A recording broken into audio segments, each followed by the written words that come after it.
hey everybody. Welcome to another episode of False Reality Check. I'm one of your hosts, Buffalo Rambler. And I am Lakes. I don't know. I don't know why that was so funny. I just started laughing. I know.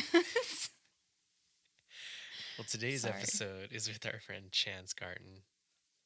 Yes, Chance is such an awesome person. I guess I just started smiling at the thought of our conversation that we had. It was such a good time. Um, yeah, Chance is such a wonderful person, and so thankful for the community that he's introduced us to. I remember first seeing Chance on Dan's podcast, Yes, Cosmic Keys. Cosmic Keys. Really loved that interview. I was like, who is this guy? Checked out Innerverse and was just immediately hooked on all his insights and what he gives to people through his podcast and just as a person, great person. For sure. Yeah, you can definitely feel all the love and kindness that comes off of Chance. And he's like the flow master in a way that I haven't met anybody that just kind of goes with the flow so much, but not to say that he just goes wherever the wind blows. He doesn't. He has direction. It's just his life has been this state of flow for a long time. Yes. Yeah, it's really awesome to watch him go through his journey and being able to share the conversation with him about our journey. And we talk about a lot of different things. He gets into his sound healing a little bit and some practical uses for us at home and just flow state. And the whole conversation was a flow state, I think. And he even talks about the quote unquote science behind sound healing, because there is actually provable science behind it. So that's what I found one of the most fascinating parts of this conversation with him. And I learned a lot. Hope you did too. Yeah, always. I always learn something from Chance, whether it's on Innerverse or Vibe Rant. He's awesome. For sure. Chance Garton is a healer, teacher, astrologer, and all-around flowmaster funk.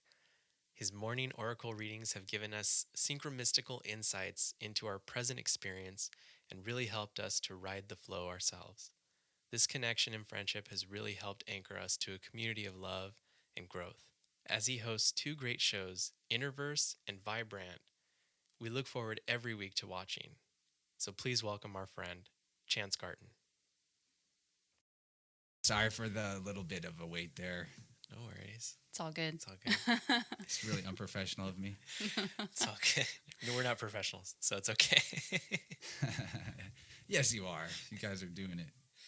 We're trying. You can call yourself amateurs if you define that as doing it out of love, for the love. For sure. Then we're amateurs. I didn't put together songs yet. I saw that message just now, but I've definitely got plenty of songs I could throw at you. Yeah. So we'll get there. Please do. For sure. Please do. Before we really get going, I just want to let you know, Chance, you are my Walter Mercado. So I just want to let you know. Who's He's that? like, who's What does that? mean? Oh my God, you don't know who Walter Mercado is?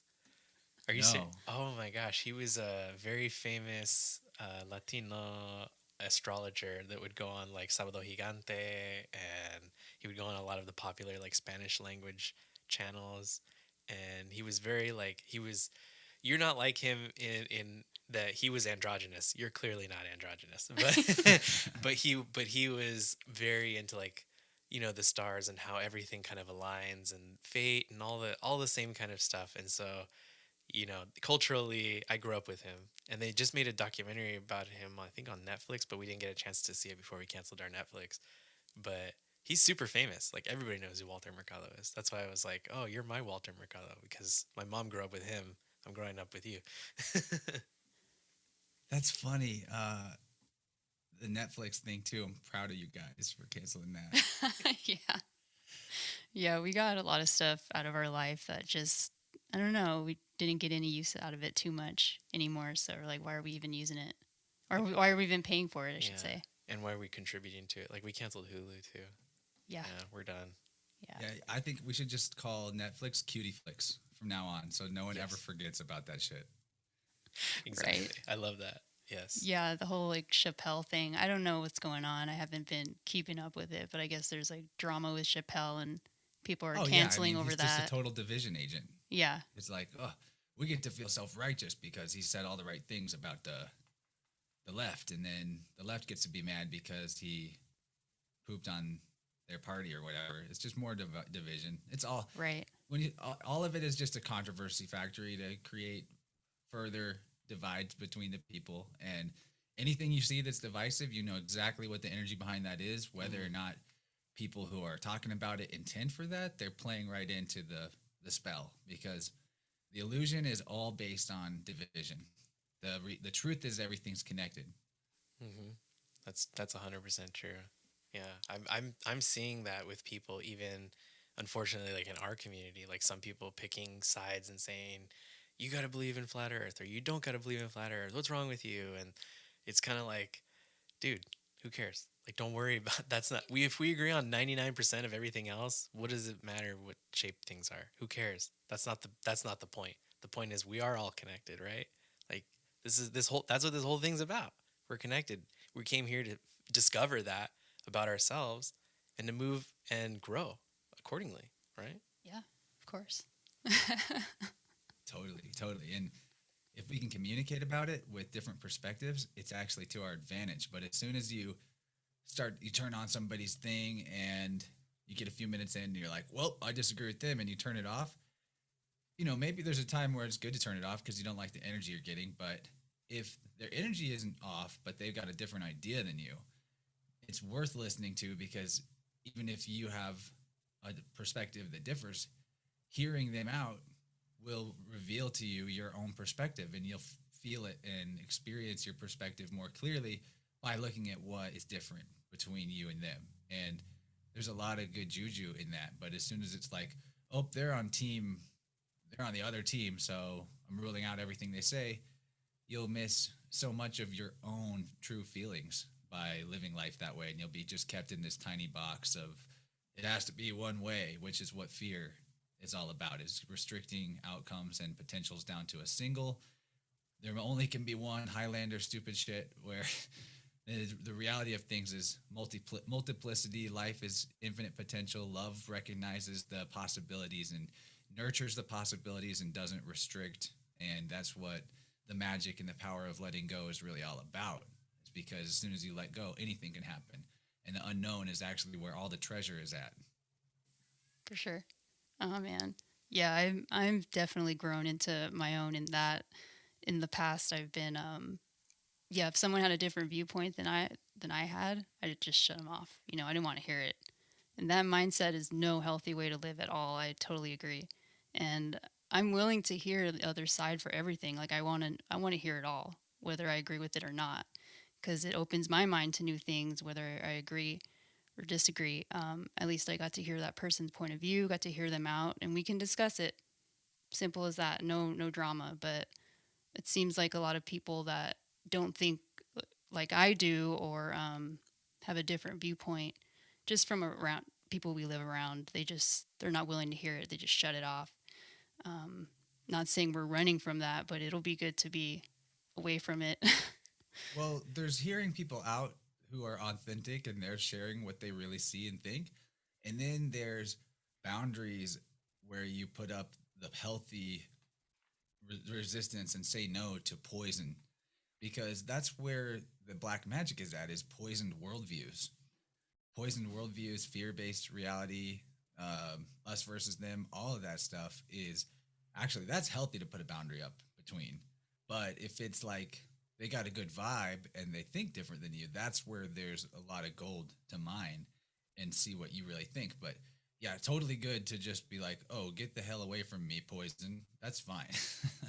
So it's like a nuance and it's a dance, and you won't always be right. You might, and that's okay. But I think sometimes erring on the side of boundaries is probably better if ultimately what you're feeling energy wise off of someone's perspective is uh doesn't feel good. And I'm living my life right now. I figured out a super hack for life. It's so good. And it has to do with listening to your body and your true feelings. But I realized recently that it's totally safe to live your life where if it isn't a hell yes, it's a hell no. And just go with that and see what happens. Your whole life starts to change into hell yes. And it's like we've been trained that you can't do that. You need to do all these things and think all these things that don't feel good just because that's how it's supposed to be. And you got to go to your job and you got to put in your 8 hours a day, even if you don't like it, because that's what a good American would do. And that's how you're going to pull yourself up by your bootstraps. But no, if you live life where you accept something that is not hell yes into your experience, you just get more compromise and more or less fun, actually. So, what is the true life path of a spiritually awakened individual is that it can actually be fun. Not that I'm claiming to be fully awakened or whatever, but it can actually be fun all the time. And so I'm working with that. I'm funning with that. I'm even like replacing the War King working idea with funning because there's all kinds of productivity that you can get out of fun that brings you all the gems and all the wonderful treasures straight to you. And they're shinier and you appreciate them more, even though you think we have this mentality that, like, if I don't sacrifice to get this, and not that there's no sacrifice, like productivity and your time that you spend, those are all a form of sacrifice. But sacrifice doesn't have to be self harm. Sacrifice can be an offering in joy and in true excitement. And so that's a totally different experience of life when what you give is what you truly want to give and what's okay for you to give without hurting yourself. And it has all to do with healthy boundaries, solar plexus energy being correct, which I call the treasure chest. I call it, I realize the solar plexus is your treasure chest because it's the chest and it's the gold, yellow, solar energy, life force energy. And we've been trained by all these different messiah complexes and savior protocols of religion that then trickle into society, even for the atheistic and the communistic. It's actually all the same thing, which is the real hero kills themselves for the crowd. And if we all kill ourselves for the crowd, we're all fucking dead. So, whoops, that's pretty wrong. But if we all save ourselves and there is no external savior and we're not trying to be Captain Save-A-Ho, we're all good to go. And then you have a bunch of superheroes rolling together and it's time for Justice League. It's Guild Wars, as my new friend Peace Dealer says, that we're moving into right now. You squad out with your God Squad and your golden entourage, and you've all got the power, and nobody needs to fix anybody. And the synergy just goes through the charts because you're all whole people coming to the equation instead of like all these broken, busted ass, missing puzzle pieces. Hell yeah. Yeah, I yeah. love that. I'm looking forward to that episode, by the way. I know you talked to him yesterday. That should be a good Oh, one. so good. I want to put it out today, but I realize it's not going to work out For sure. time wise, and that's fine. Can't rush these things, even though I want to. As Yeah. the Aries guy. Yeah. No, that's so true. Chance, when was your, or what was your last hell yes moment? Yeah. Is Before that also this, like the yes and? Hell yes is like yes and, right? well, the rules. So yes, and came from a amazing friend that was like the rules of improv. Yes, and no but. So you don't just flat out reject people. You say no, but here's why there's some of the correct in what you said. Or you go, yes, what you said is right, but also this. And so it has to do with getting out of true false and duality, Joachim, Boaz, black, white, good, evil, checkerboard floor that the Masonic programming has put us on for so long, and into a real four elements mentality, four directions, balance, because it isn't just left and right. What about forward and backwards or up and down? There's more to life than just right, wrong, good, evil. It's more. I won't say that everything's shades of gray because there's like, I'm not proposing moral relativism. Moral relativism would mean that you didn't listen to what was hell yes or hell no in your body. There's definitely a yes or a no, but whenever it's yes and inclusive, it's more like the yin yang, where you see the good, the light in the dark, and the dark in the light. So you see the good in the bad and you see the bad in the good, and there's way more balance there because that's how life actually operates. And nature is not clear cut. There's wiggle room all the time. Like, maybe every caterpillar of the same species is a similar size, but they're not all exactly 3 centimeters across it to the dot. It just doesn't work that way. Nature wiggles, we wiggle. Life is a vibration. Embrace that and don't get caught up on true false tests because the, the hell of that is that if you in a true false binary, you're either all the way right or you're all the way wrong. So if just a few things in your foundational beliefs are actually wrong, then everything you built off of that is wrong. But if you allow for the wiggle and you go, could be this or could be that, and you look for it both ways, you'll see way more truth and way more beauty, and you'll accept what is without needing to control it. Agree 100%. Yeah, I've been trying to live my life that way, less regimented in my schedule. Because every time I'd hope for something to happen and it didn't happen, I would always like freak out and be like, "Oh, why is my life going this way?" But if with the flexibility of not, yeah, I have things scheduled, but I'm kind of just letting the universe take me where it needs to, and putting my trust in our Creator, and things have just completely 180'd in my life. It's gotten so, it's just so beautiful. Just all the love and abundance that has come to us together and me in my life. It's been amazing. And this community that we're a part of, that I guess Lindsay was my entrance into it. This whole world um, of superheroes, of like us just trying to not save humanity but save ourselves and We are be, humanity. we are humanity. Yeah, just be examples, I guess. Good examples to everyone. Yeah. But And I left the question hanging on what was the last hell yes, but because I'm living my life that way, it's an easy answer. It's what I did. Other than right now, I'm totally into this, but what I did right before this was I could tell that my energy was a little dull and I needed to. So the other thing about this four, going from the two to the four, in terms of like how you approach life out of true, false, and into the four directions, is that this is actually the better way to initiate flow state. So I'll answer what the last hell yes was, but I'll explain it through this idea of four elements and looking at your four elements as the way to stay in flow state. And the example for me just now was I could tell that I was low on earth energy in the sense that I wasn't very well grounded. I was tired and not super sharp and clear. And it's been a little bit tricky for me lately because I'm so jazzed up on life that I can't sleep like I used to. I even took like 10 milligrams of melatonin last night and I was still up till almost 3 a.m. and woke up at 8 a.m., which is sleeping in. Like usually I'm up earlier than that, but I managed to sleep in a bit. So anyway, I was kind of tired coming into this. And because of this difference in how I'm sleeping, there are times in the day where I'm rolling. And then all of a sudden it's just like, I think I'm starting to kind of dip a little bit. And so earth energy is about not just grounding and connecting with the earth or getting the right food and nutrition, but also rest. And so I went outside. I was also low on fire energy because that's part of what keeps you enthusiastic. I could tell I was low on both. And the sun's shining. Nature is literally calling me for the first time in days because it's been rainy and stormy. It's like, hey, it's time to rebalance this. The sun's out right now. Clouds are gone from the sky. So I got the yoga mat, went outside, stripped down to nothing. Hopefully my neighbors didn't look over the privacy fence, and I just got some sunshine on my whole body, including the parts that don't usually see the sun. And I know a lot of you out there, there's parts of your body that never see the sun at all. And there's some serious power in that, especially uh, in your bits, if you will. Like it builds your top. You actually generate more testosterone if you get sun on your sack. It's a fact, Jack. really, Really? It's a real thing. show me the data.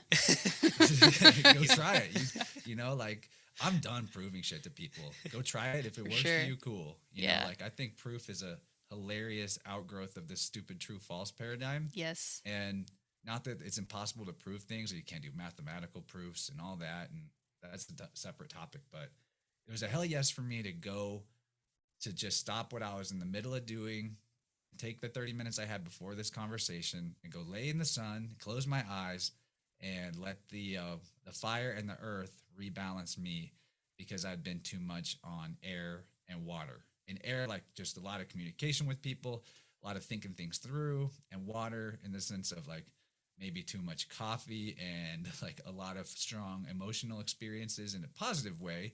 But there's ways to look at this four elements thing, and it doesn't have to be overly complicated. It's an intuition thing, and that can be a flow state stabilizer to when you feel yourself kind of falling out of the enthusiasm and the flow of just bam, bam, bam, one thing and then another thing, and it's all going great. Just stop and be like, where am I off balance in these four elements, four parts of myself?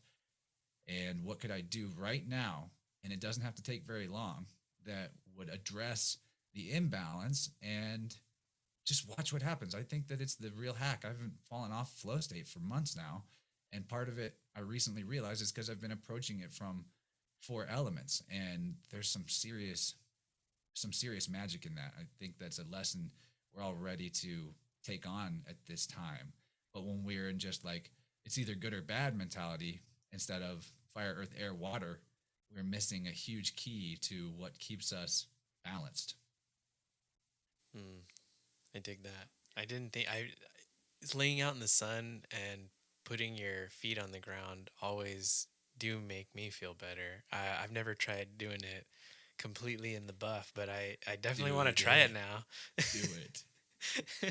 I think my neighbors would get a little scared. We have some second floor neighbors that'll look down. Aren't they human bodies? Come on. I mean, it's not like if there's maybe like children or something, keep it real, but let them ask for forgiveness, not permission. If you're not really doing anything wrong, that's my take. That's true. Yeah, maybe that's something we can do more up in Idaho when we're not by an elementary school. We literally. You need to go find a safe space for sure. Well, there's plenty of forests. Sinful nudity. Yeah, we can go dance around in the forest if we need to. Yeah, there you go. I mean, there's a way to do it, and even like if you can't do it nude, it's still better than nothing to get out there and just like charge up in that solar power. Yeah, my favorite thing to do outside is to work out in the sun.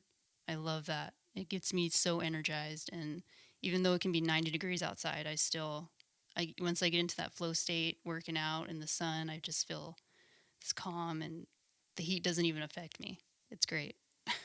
You guys got that dry warmth, which I like. Here, it's just you step outside and you're swimming through the air. Oh shit! Damn. Yeah, I think we'll be getting that up in Idaho in the summer.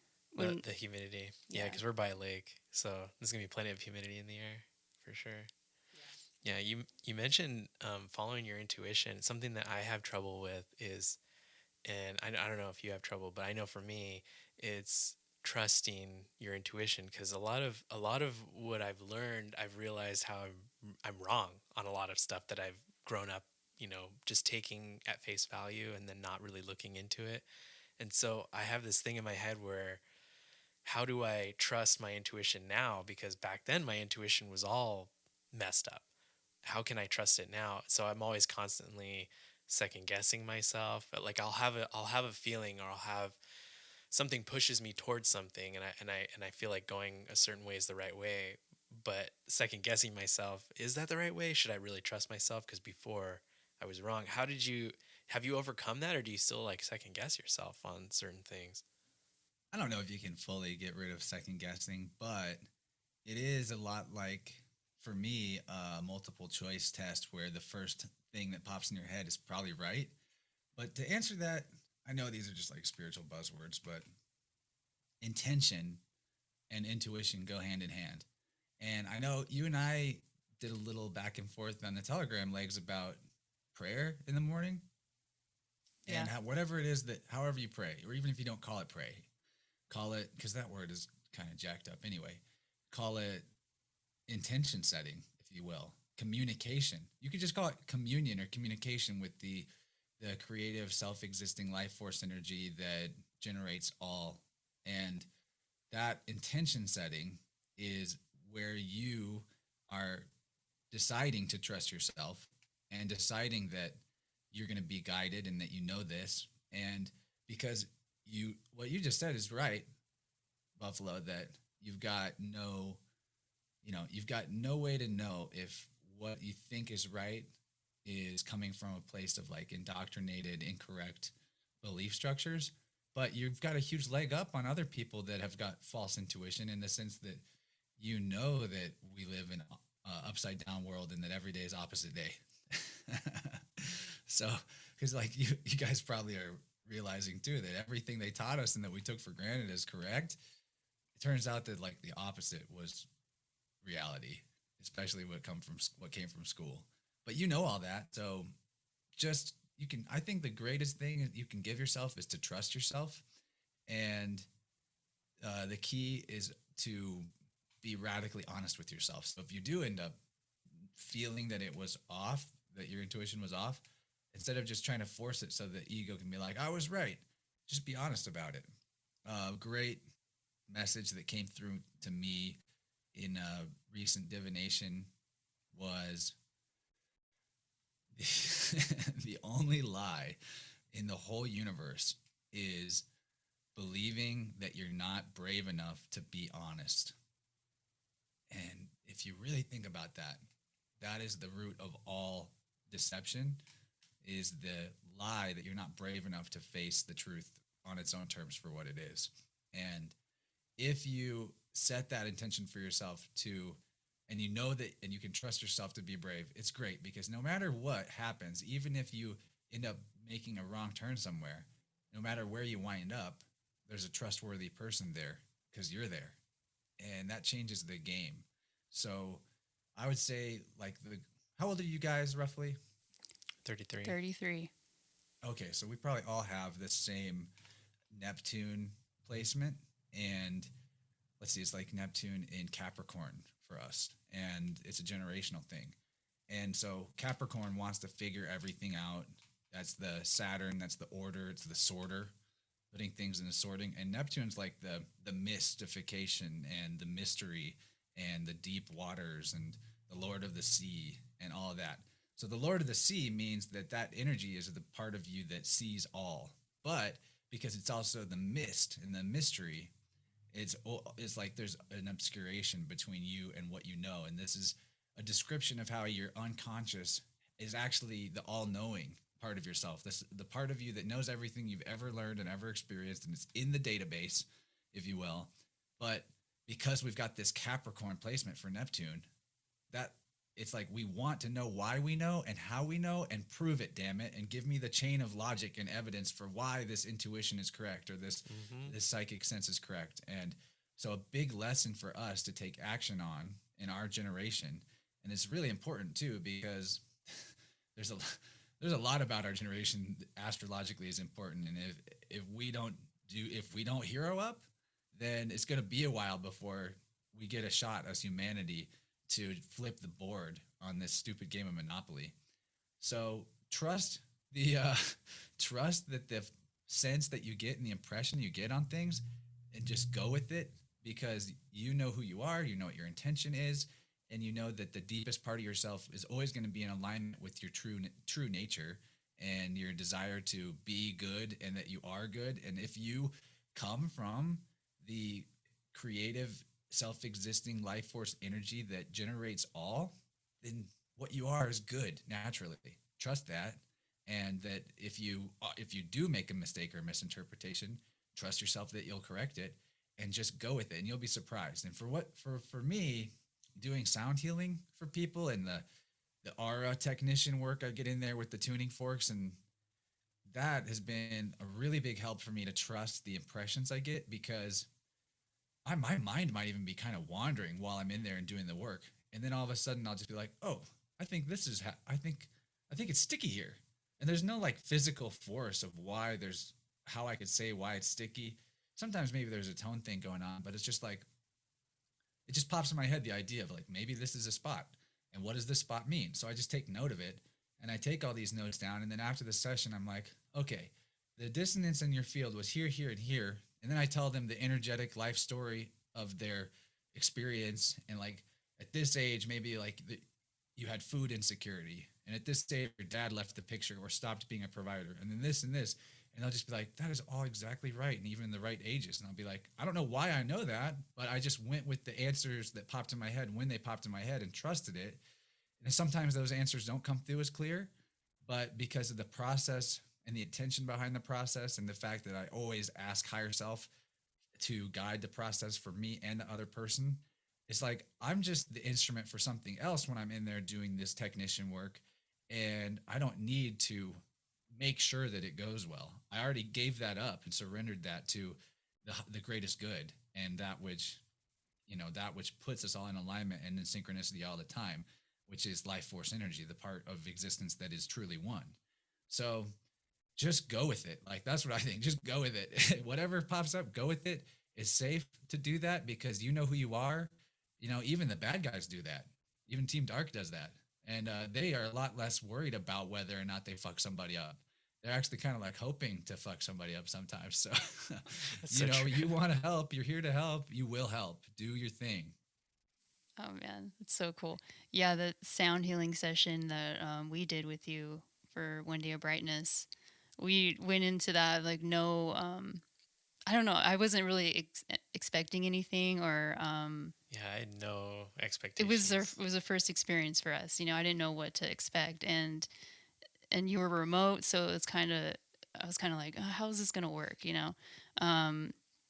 And yeah, it did work. Yeah, we laid down. We laid down. We took it seriously. We laid down on the mats, right? Yeah, we laid down. You were doing your thing, and we could hear the vibrations subtly, like the noises subtly coming through. But closed my eyes, and I was just laying there, and then my whole body just started to vibrate, and I knew in that instant, I'm like, this is real. Like, we are vibrations, we are energy. Everything is flowing around us.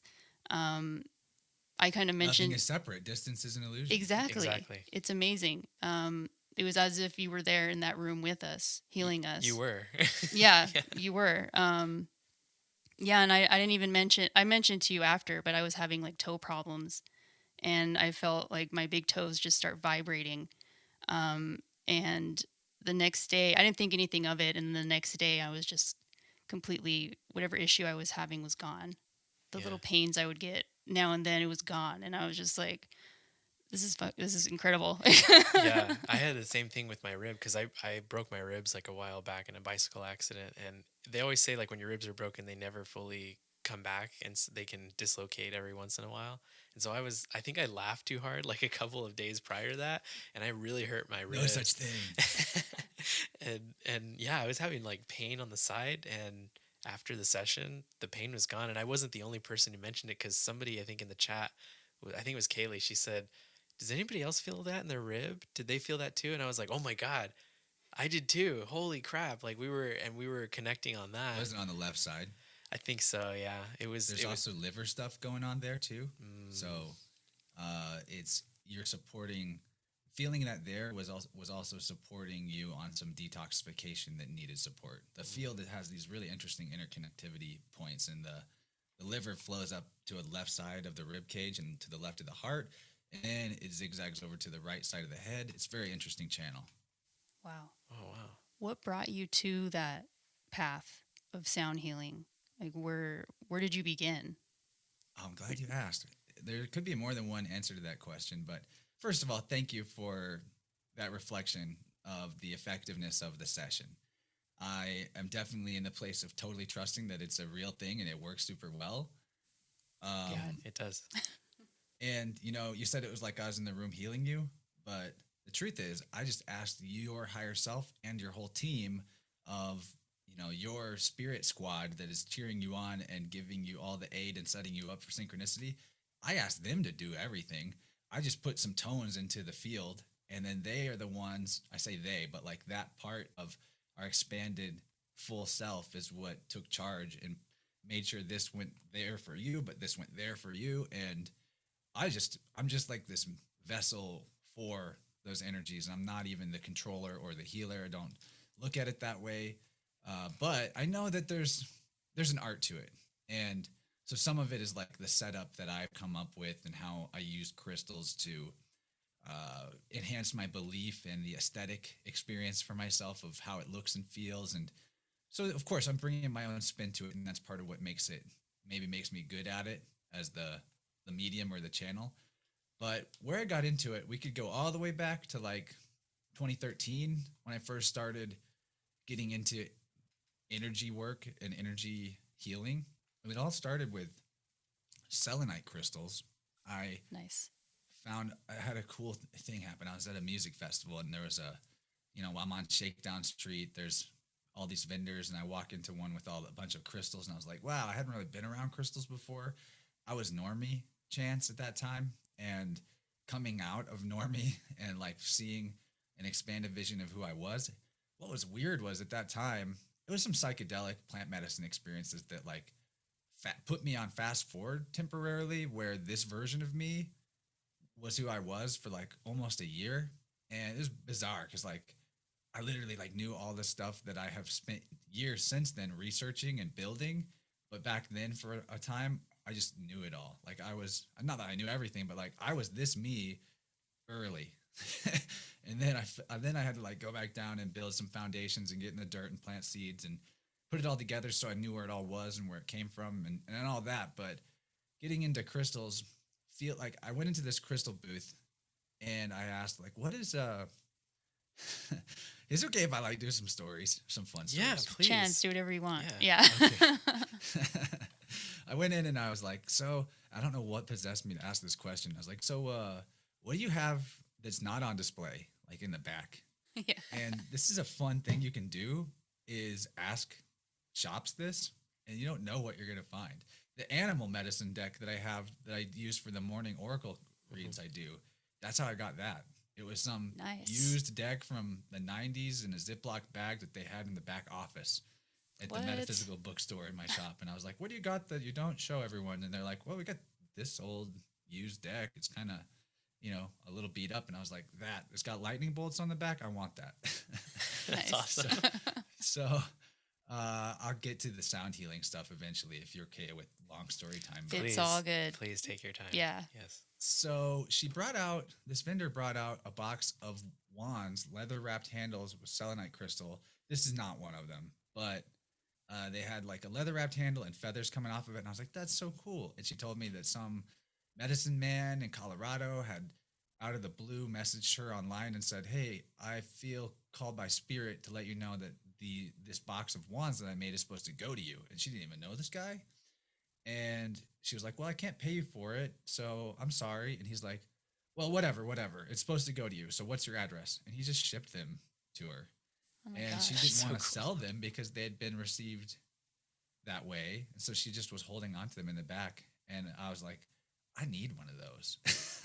I'll pay you for it. Thanks for being the one that brought it to me. You deserve some recompense for that. So I bought it and I started like playing around with it, putting it up to my ears. I could hear it. I could feel the different tingles as I moved it around my head and my body. And I was like, what is this? Because up to that point, I was so closed off to my body because so many of us are in this armored state and lack of sensitivity. Because that's really what spiritual path is about, is regaining our sensitivity to life and not being afraid of what we'll feel and what's there and opening up to it. And communication with life force energy is all about communication. That's why Mercury is such an important god, or Hermes, because that's the divine messenger. The divine message is always around you in the world and in the vibration of the universe, but that the real message is how you feel that inside yourself and see how the outward doth from the inward roll, to use an alchemical phrase. And so I picked up this wand, I played around with it. I was like waving it around people's heads, had all kinds of experiences.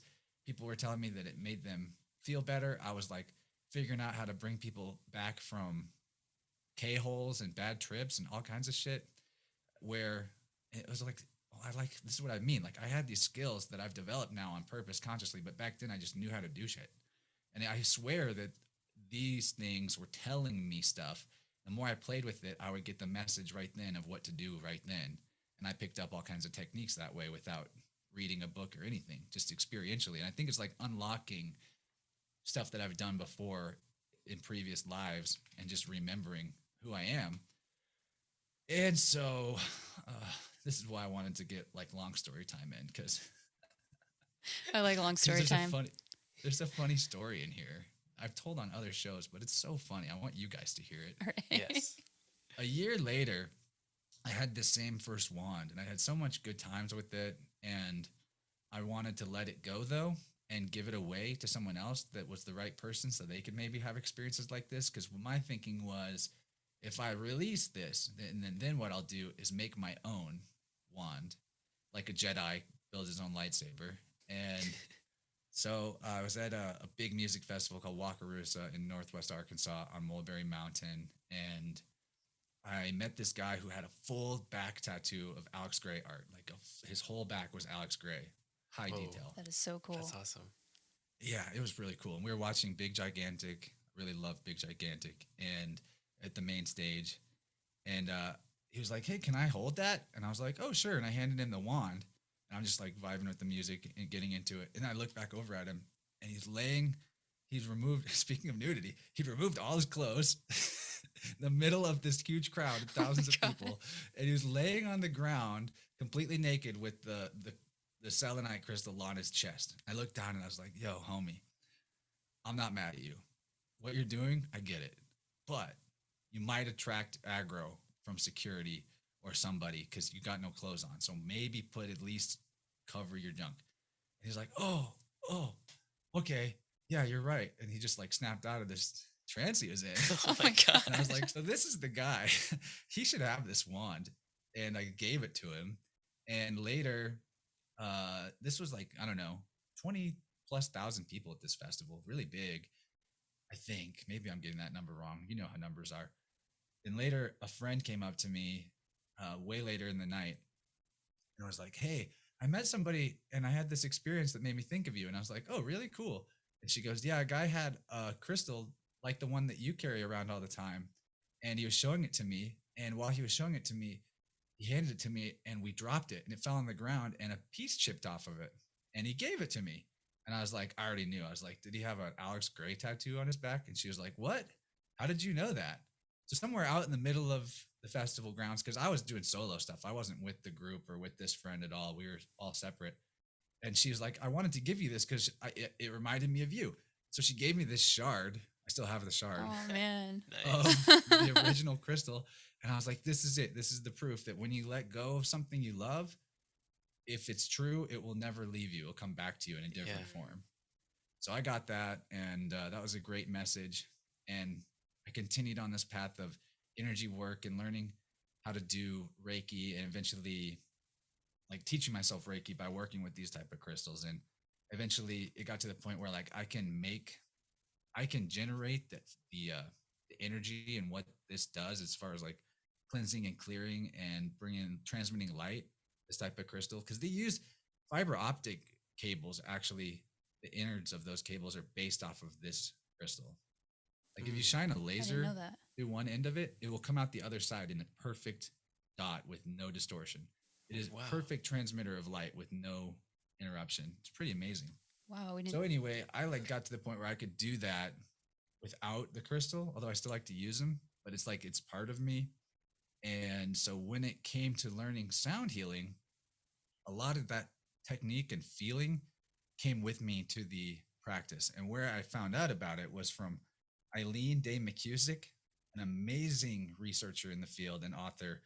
I have a couple episodes with her on my show. And I think the second time that I heard her talking about what she did, I was like, the first time I was definitely excited about it. But the second time I heard her somewhere, I think it was on an episode of Crow 777, I was like, I listen to a million podcasts and I hear all kinds of great solutions and ideas, but something inside me was like, this is a thing you need to check out. Get into this. And I bought her book and I read her book really quickly. And I bought a Sonic Slider, which is her on the body tuning fork she's got.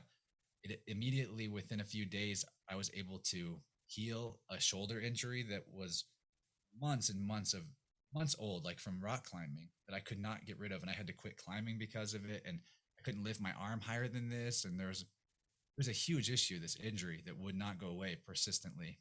And I got the on the body fork and started using it there. And it was like the pain was gone the first time I used it. And within 2 or 3 days, the range of motion was back. Within a week, I was working out again and getting the strength back. And now it's like there's zero problem with this arm, this shoulder.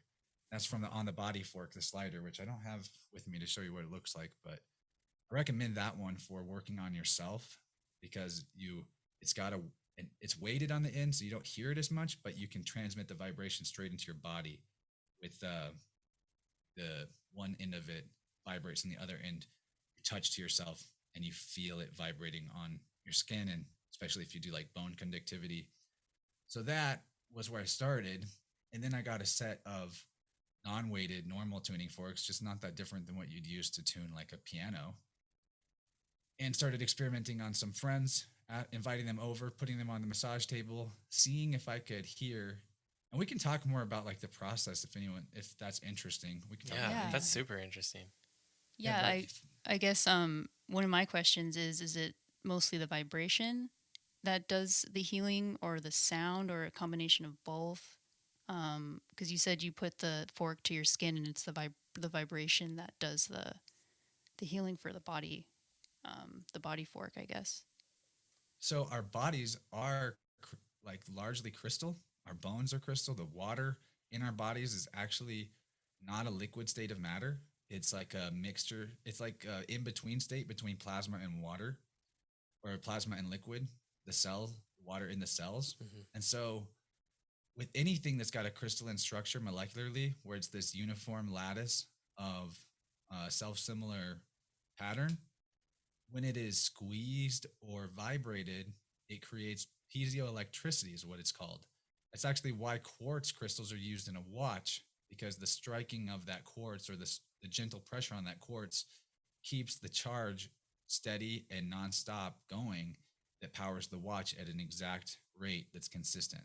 So vibrating with a coherent frequency that is not coherent, what I mean by that is it's consistent, it's balanced, it's not all over the place and weird like 5G and shit like that, or really all of the vibration that comes off of our weird electronic tech. And there's solutions to that too, where you can make your tech have a coherent energy or a more coherent energy. That's what like Mitch the organ donor is about. But a shout out to Mitch the organ donor, because I just got a For bunch of sure. earth pipes from him. He's And I'm dope. going to be gifting around my town All as soon right. as I get some free time. But yeah, he's the man. So yeah, it's the vibration that's coming off of the sound is light. Okay, all vibration is vibration, and sound is a lower frequency vibration. Light is a very high frequency vibration. So sound is electricity. Just like when you see the flash of lightning, you hear the thunder. It's one thing. So even if you're not touching the fork to your body, the sound being coherent is literally putting balanced light into your DNA and into your cells, and your body absorbs that and it's energized by that. Even when it's subtle, the key is that, like, have you ever seen a bunch of metronomes put out and they're all Yeah. started at Yeah. different times, but Yeah. then after a while they all sync up? Yeah. I There love you that go. experiment. That's what your body and your cells do whenever they're exposed to the coherent vibration and the light and the electricity of the tuning forks. It is scientific. There's nothing like woo about it, even though it's beyond our ability to perceive in like the Capricorn way that we would want to know why exactly and see the proof. And but the proof is there. The research is done. Eileen's books go into the research and it's super real. But where it gets woo is the fact that I can do it from hundreds of miles away. Yeah. That's where it gets a little woo. Yeah. Yeah, it's so trippy. Um yeah, I lost my train of thought. But Go that ahead. that's not really woo woo. I mean, I forgot where I heard this from, but it was some. I'm sure you're familiar with like Boeing and Lockheed Skunk Works and all those like space military type programs or whatever. There was some dude that was, I think he was like the CEO, and he was giving a speech. There was a reporter that caught him outside, and he asked him. He's like, because the guy said, we found ET, and now we have the technology to bring him home. And then the reporter runs up to him after the conference and asks him, "How did you figure that out?" And he's like, "How do you think?" And he said, "I don't know. All space, all points in space and time are connected." And the CEO says, "Bingo." And so it really doesn't matter if you're in Colorado or Idaho or Missouri or Texas and we're in a different state. We're there with you, and you're here with us. Like, I know we're seeing each other on the screen, but we're in Everyone the out same there room. listening right now, we are in your mind. Yeah, That's the only exactly. thing. That's the only place anything ever was. Exactly. It all begins with mind. That's like the first principle of alchemical law, right? That it all begins with mind. Yeah, that's Hermeticism 101, the principle of mentalism. And there's always more layers of that onion to realize and recognize. But once you start to experience it, you can trust it more. I think psychedelics help with that. And also, then you don't fear death as much because it's like, where would you go? You were only ever in your mind. How can, like, if your body is in your mind, does it matter if you have that exact body anymore? Wouldn't your mind still be a thing? Instead of the idea that your mind is generated out of your body somehow, emergent from this complex system. And then, like, where did that body come from? It makes way more sense that mind is the self existing eternal thing that is an aspect of life force energy and has no beginning or end. And you can relax once you know that. Definitely. Yeah, I learned that through mushrooms, that whole experience. Yeah. Not so much LSD, but mushrooms, yeah. Yeah. LSD was, it seemed more like recreational to me in terms of how it made me feel. Not that I dislike it, sitting around for 10 hours tripping. That's cool too, It's a but lot, it's a but I've been lot. there. Mushrooms kind of take you on a journey and show you what you need to see, whereas I feel like LSD is something you just play with, you know? I don't know. Do you ever get that vibe, or have you ever tried both of those? LSD is more of just a chaotic crowbar opening of your chakras. And when that happens, like, technically you're leaking light like all over the place. And it's not that you shouldn't ever do that, but you see that the more somebody uh, goes at their self with that crowbar, the slipperier their self is. Like, they start to lose who they are and become more of the energy of their environment than anything else.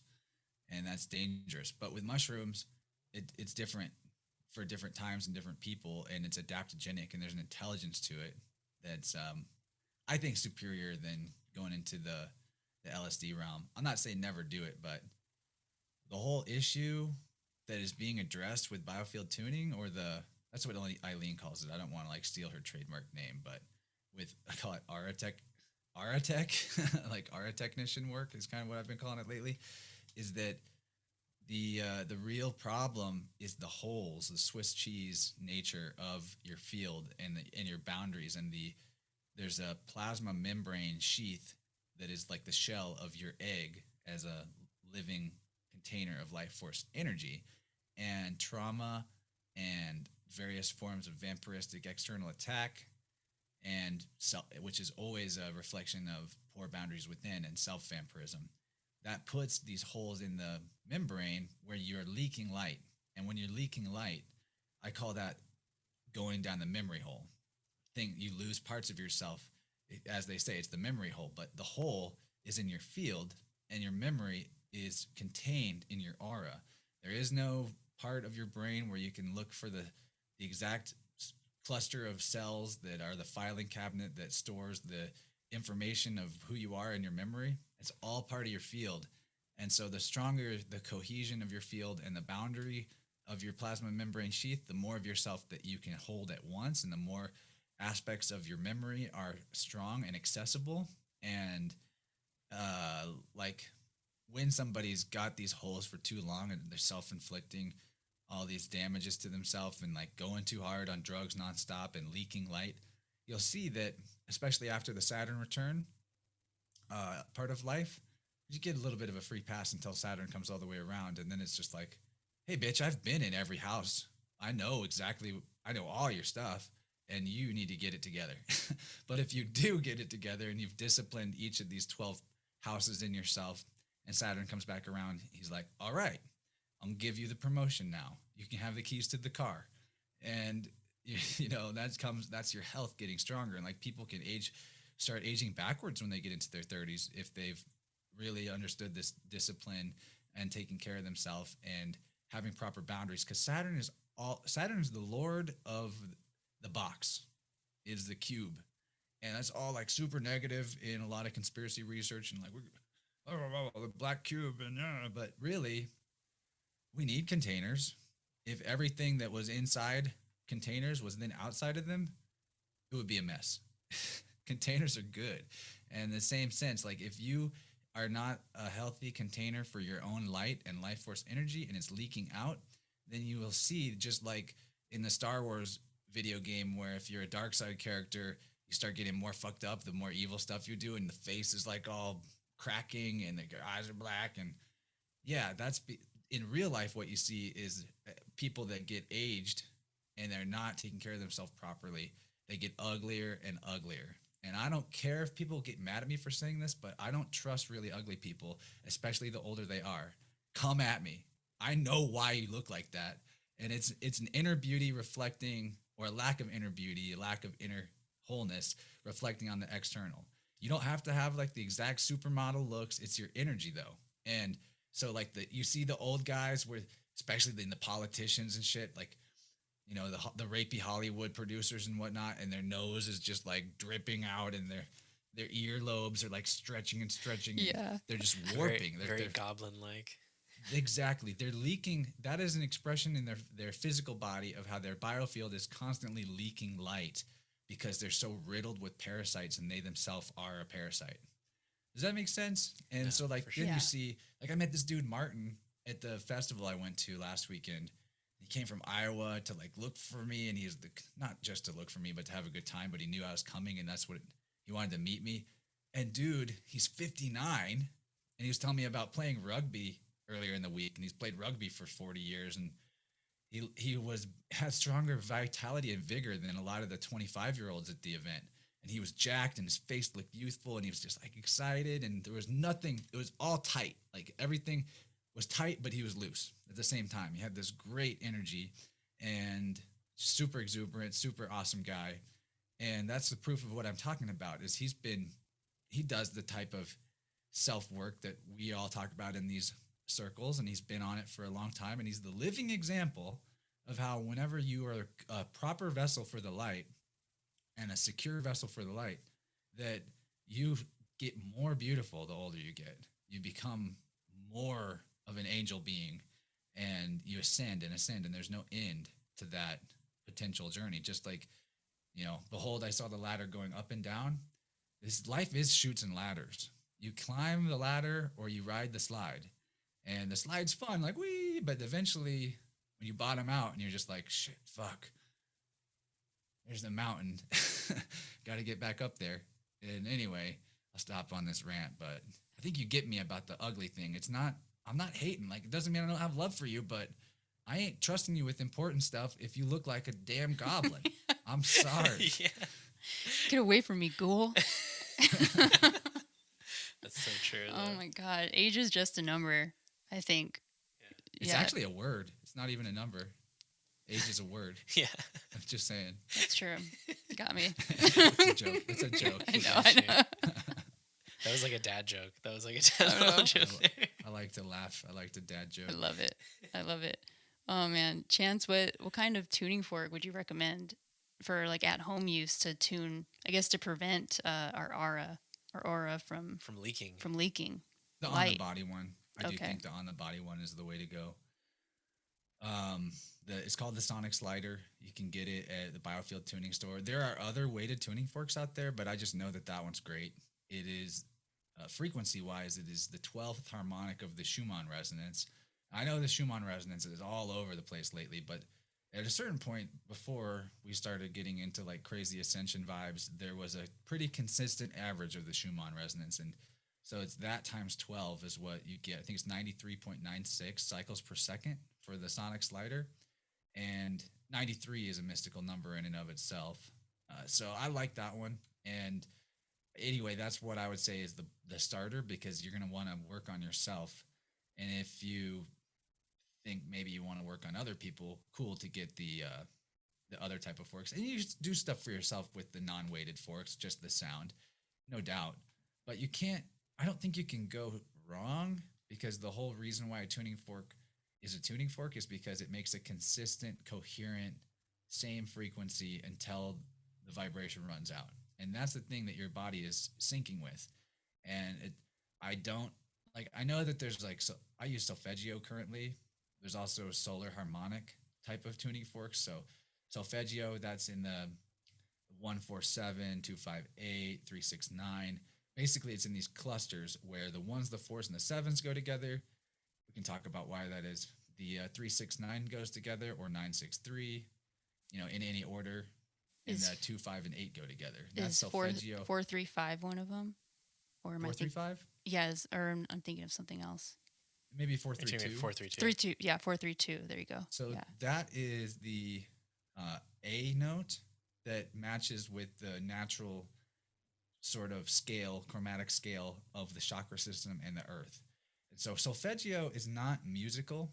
It almost sounds more mechanical tone-wise, but those tones have special mathematical relationships in the numbers where like 147 or 417 or 741. Those are all solfeggio tones. Those three numbers always go together in solfeggio because you got the 1, of course, and then you have 4. If you add the digits 1 plus 2 plus 3 plus 4, you get 10, and that reduces to 1. And if you do the same thing with 7, 1 plus 2 plus 3 plus 4 plus 5 plus 6 plus 7 reduces down to 1. And then 10 reduces down to 1. And then 13, which is a 4, reduces down to 1. So there's this step scale where every 3 numbers on the number line actually in a gematria or numerological sense reduce down to 1. So that tone or that set of tones, the 147 in solfeggio, has to do with wholeness, unity, oneness, and that type of thing. Whereas the 369, that's about generative, or 963, any of that, because 3 and then 6, those are 2 trinities coming together, mother, father, 2 complete trinities, mind, body, spirit, and then generating the 9, which is the sacred child or whatever, mother, father, child. So that's a generative, that's an energizing, that's an electric type of thing. And then the 258, this is all my take, by the way. I don't know if you'll ever read this anywhere. People have totally different interpretation of solfeggio going back a long time, but whatever. This is what I feel from the tones and from working with them and thinking about the number relationship. And the 258 goes together because that's about balancing duality and polarity. So obviously 2, 1 and 1, and then 5 is the middle because it's half of 10, and then there's 2 on each side, and then there's a 1 in the middle with 5, and then the 8 is two 4s or an infinity. So everything in the reality manifests, and we even have a physical world because of this duality principle, which is kind of an illusion, but not an illusion. It's a paradox. And you can balance polarized energy and put things back on the right side to even the scales with the 258 and the 825 and all those tones. So anyway, that's my sort of like solfeggio explanation, total bro science, totally made all that up, but it makes sense to me. That's so funny. Yeah, I've been lately meditating to the 432 frequency. I don't know. Heart. Yeah, I don't know if that's where we feel it when we do. Yeah, I don't know if when you meditate, if you meditate to any music or any frequencies. Just a random question. Sometimes I do. Yeah. It's a good question. One thing I like is shamanic journeying. And that was something I was doing back when I had like this crazy woke explosion in 2013 and 2014, where I was like having the first onset of spiritual awakening and remembering who I truly was. And I did get into shamanic journeying back then, which is where you use, traditionally you wouldn't do it from a digital track. You'd have an actual person playing a drum, or you'd be playing the drum. And I like the drum and rattle. Any track where it's very simple, just the drum and just the rattle, very simple rhythm, just like boom, boom, boom, boom, boom, boom, boom, boom, boom, and no change. Just this drone and rattle, shaking with it. And this helps your brain slip into the hypnagogic state and self-hypnotize and trance.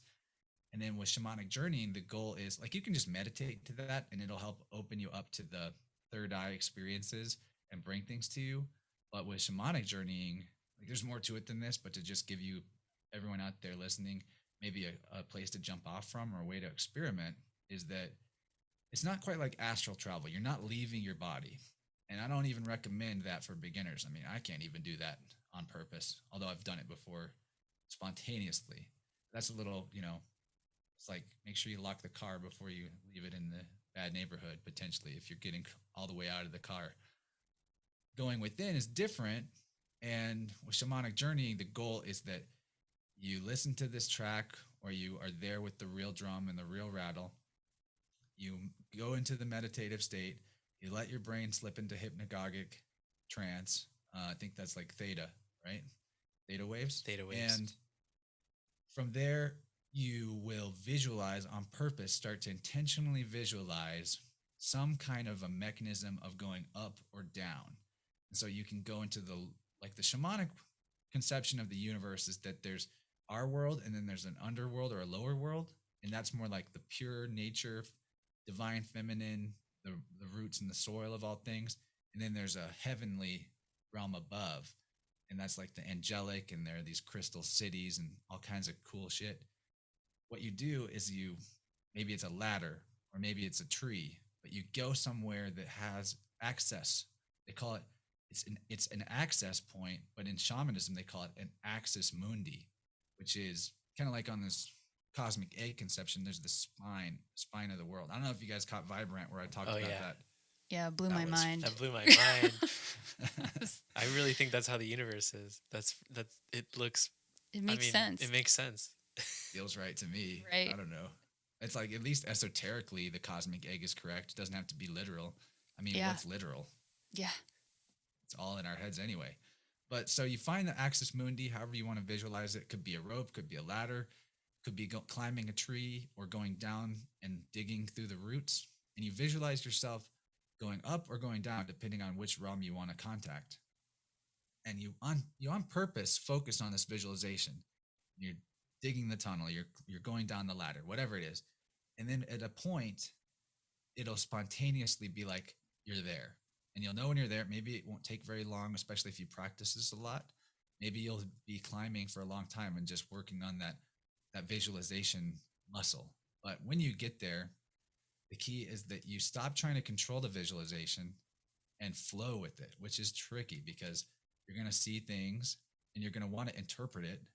You're going to want to maybe even be like, well, now I want to see this and control it. But this is going to take you out of theta.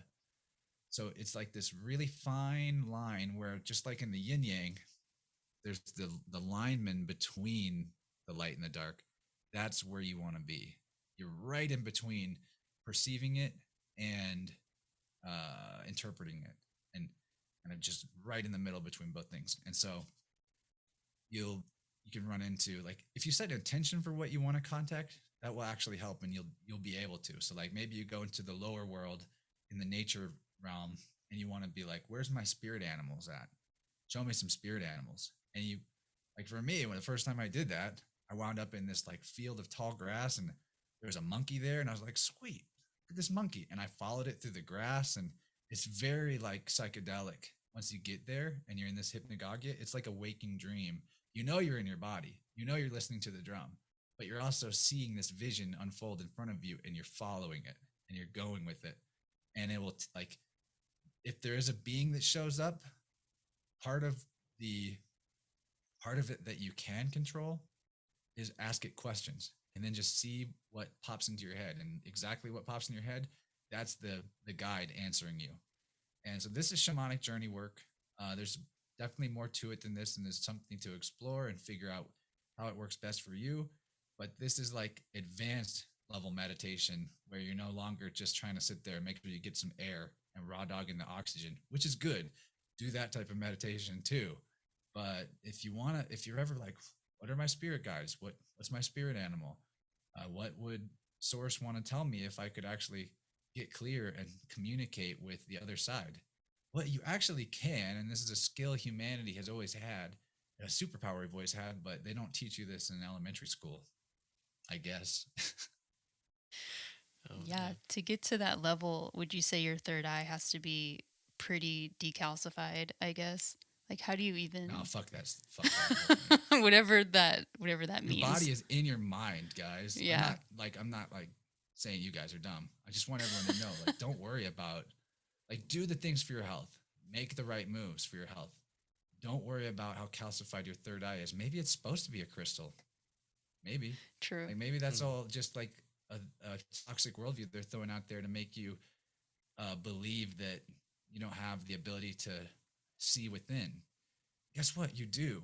I don't care how calcified your third eye is. Don't you have dreams sometimes? Yeah. Yeah. At least sometimes. Like, you never, the beauty of wholeness and higher self and truth is that you never left it. You never lost it. You can't, because truth is the only thing that exists or ever could exist. So the only thing between you and truth is believing like, I can't do it, or there's a calcification, or this is what's wrong, and this is why I'm broken. So ascending past this level of total abject failure to thrive that humanity's been on is simple to just be like, I'm not healing. I mean, I'm healing all the time, as in I'm always getting better, but I'm not broken and I need healing. I'm whole and I'm already all of it, and I'm expanding.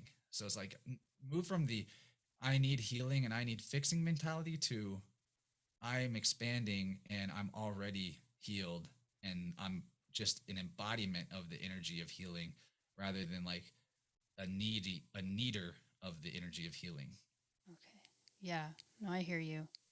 That's something I've been working on a lot lately. Just I can go crazy thinking about all the 5G around me and the fluoride in the water and just all this Look at it stuff like a that's video game, and those are side quests, and you get great XP if you do them, and it's fun. But like, it can't really touch you when you know who you are. No, you're right. You're right. Yeah, I like to look at it. It's funny. We're selling our house, so I wanted to cleanse the house. So I went and got some candles and some sage, and we did our own little cleanse for ourselves. But as I was going into the mall here, California, you got to put masks everywhere. I didn't see a sign, so I didn't put masks. I didn't do anything. I just walked in, and there were other people like that too. Even if there was a sign. I tend to ignore it anyways. But I didn't see the sign. Oh well, But I imagine myself as I was walking through like that egg, like having a toroidal field of love and light just coming around me. And I thought, even if somebody gets in my face, I'm just gonna bring them love, and they're not gonna affect me. I'm not gonna return the anger to them, and I'm not gonna bring them that. So it works. I had a very pleasant trip to the mall, which usually the mall is not a pleasant trip here. So like, what? Think of the word mall. Yeah. Getting mauled, but you brought the love there, and so it reconfigured the whole experience. Yeah. That's exactly what I'm talking about, man. Yeah, I love it. It worked. I also like what you said, raw dog and oxygen. That might be the title of this episode, Raw Dog and Oxygen with Chance. Oh, This has been awesome so far. That We've is so talked good. about a bunch. I had no idea what we were going to talk about, but a lot of fun stuff. I feel like someone could listen to this and try some shit. Yeah, that's it. It's not just for us, but for our listeners out there that are noobs coming into their own spirituality. A lot of red pill, black pill stuff going on. I'm here to bring like the clear pill. There you go. That's like the most purest white pill is the clear pill. So it's so full of light. The clear pill is no pill. Surprise. Like, let's just drop that whole pharmaceutical lingo. I know. Oh man. I know one of my favorite things about you is your wordplay. Oh man, I love that. Founded. That's awesome. I mean, I didn't invent that no observation, but I do love to, when I catch a better way to express something, I try to integrate it for sure. Yeah, I love it. Cat Hole Lick Church. Shout out Slick Dissident for bringing that info. That was awesome too when you said that. But once you see it, you can't unsee it. You really can't. Now it's like cat runs all that shit. Democrat. I like that one. Demon rat, Democrat. Yeah, democracy, demon crazy. What is, in your opinion, I guess, what's the worst wordplay that we unknowingly take part in as a society? Yeah, what spell are we casting? The time-based stuff. Yeah. Like the week and the weekend. Like, we look forward to the weekend. It's bogus. That's getting away from Gregorian calendrical I don't know, fakeness. Like, there's a communication. Okay, this is something I've been into lately. What is communication? Because this seems to be the most important thing to open up to create our feedback web and get out of circular logic and, you know, fantasy based reality. So communication in the universe from nature is primarily rhythm, which is the way that the luminaries move and the way the seasons oscillate. And then the next form of communication is empathy and feeling, which is intuition. And then the third part of communication is on the sound level, the sonic level. Or you could say visual communication is the first two. And that makes sense because vision seems to be like the quickest, most apparent form of getting info about where you are. But we have put the sound in communication above everything else. And it's not that that's not useful. It's great because it adds a lot of nuance and depth and dimension to our ability to express. It's beautiful. And language is great for that. But when it's the only thing, and then it's easy to build artificial hierarchies out of these sounds. And so I am really, here's my calendar right now for this current month. So I've got the phases of the moon. It starts on what society calls October 6th, but that was the new moon for the Hunter moon. Mm-hmm. You can see the weeks are different lengths. Not every week is the same number of days. And that's because it's going from, and the moon's wacky like that, it's going from quarter to full to quarter to new again. And there's more to the sky clock than just moon, but that's how I've been setting up my calendar for the month. And I'm new to looking at time this way, and it's already making a huge effect. I'm already like really feeling and aware of where La Luna is at. And like, for example, I was walking my dog in the park yesterday, and look, I have like super excitement for the full moon that's coming on the 20th. It's a full moon in Aries. I'm an Aries sun. There's like really special shit occurring in my life right now, and unbelievably magical manifestations that are already lined up to be on that day. So I already know some of what's going to be on that full moon. So stoked. And I was looking at how, like, I've just been looking at the moon every day, like getting a little more full. I know it. I know it's coming. Can't wait till you're totally lit. And I was looking at it last night on this walk at the park. It wasn't dark yet, but the moon was out early. And so I was vibing on the moon the whole walk. And I run into this other dog and the person that the dog owned. And my dog and that dog got to like run around the field and play. And I was like, what's your dog's name? And the dog's name was Luna. And I was like, there it is. What? No How way. cool is that? Holy crap. So anyway, that's something like, that's just a little teaser. I'm going to be getting into that subject in depth on an upcoming episode. And I'm not afraid to like to announce it early because it's with Michael Wan and he's a friend, and I expect that it's going to work out and there won't be any problem. So he really turned me on to looking at the rhythm of nature as the first way of interfacing to time and real time, which is cycles rather than linear.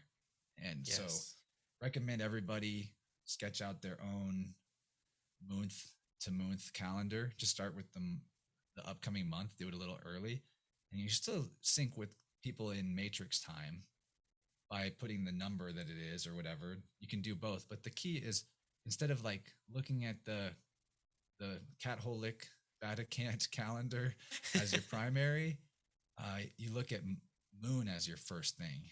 And then, you know, so you still have both, but it's like you flip the importance for yourself, and it changes things. And I'm just at the onset of this change, and I can't wait for that awareness and feeling. And because I know what'll happen, I'm already getting to the point where like I'm starting to just naturally know when, like, where in the sky the moon's going to be at a certain time of night, when it's rising and setting, like all this intuition about like where the moon's actually at, that before I was totally disconnected from unless I went outside and looked for it, is starting to just kind of come in on the intuitive level automatically. Like I'm really feeling moon. And this is a big deal.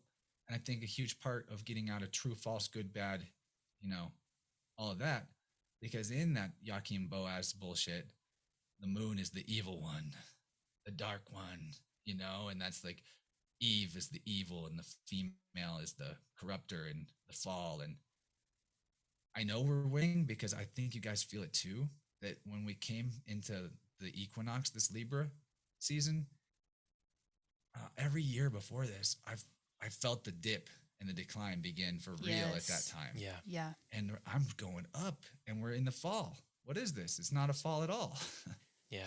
The I energy's think this rising. is we're winning. This is a big shift. Like bring on Operation Dark Winter 2. I don't care. I don't even care if the shelves are bare. Whatever Yeah. they want to scare us about. Like I know that those of us that live in truth are going to be able to be provided for because abundance is the reality. Lack is the illusion. So it's all about moving from a lack mentality to a slack mentality. Cut yourself some slack. It's going to be fine. Relax. For sure. For sure. We're gonna have to make one of those calendars. I've started We've to dip my kind of- toes into yeah. it. That's why we lit the candle. We lit the candle on the 7 days leading up to the full moon because the energy is rising. But yeah, I'm trying to keep track of the phases a lot more, and I'm noticing the moon a lot more. I remember I pointed out to you yesterday when we went outside, and it's it's hard when you have like Sunday through Sunday in your head, because you know that that's not really like there's no actual proof it's Sunday or Tuesday or Wednesday. There's no There's proof. no such thing as Tuesday. No. There is no such thing as that. It's all in our heads, and literally we have to look up in the sky to really determine what time of day or night it is, and that's the truth. Like it's like you talk to Crow. There is no lie in nature. That's where you have to look to first in order to kind of get your real sense of direction. Because otherwise, if you're on that Gregorian demonic calendar, they're gonna put that sense of time into you, and you're gonna internalize that, and that's all you're gonna ever have. You're never going to realize this whole realm, whatever this is actually filled with magic, filled with energy. The energy rises, the energy subsides, and it's a lot more deep than what they want to tell us, than what we even learn in school. School's not even for that, anyways. They don't teach you that. Yeah, and it is hard with our jobs too when they keep you to this schedule.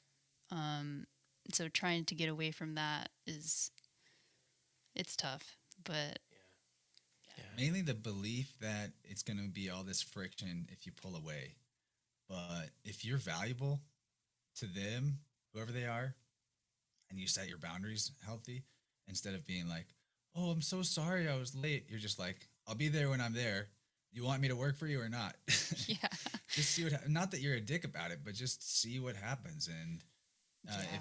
if there's anything right about you being there helping them, and they've got any kind of appreciation for you at all, they're gonna be like, oh, okay, I see that your life is changing right now, and I want to help you make that work, and let's help each other. And yeah, like I'm done with zero sum games. Do you guys want to play a game? I have a brand new game I started a few days ago, and it's the most fun ever. do Sure, it. let's do it. Okay, this is the game. You win, I win. That's the whole game. Yay! All right, I like that game. Let's play Let's every play day. again. You win, I win.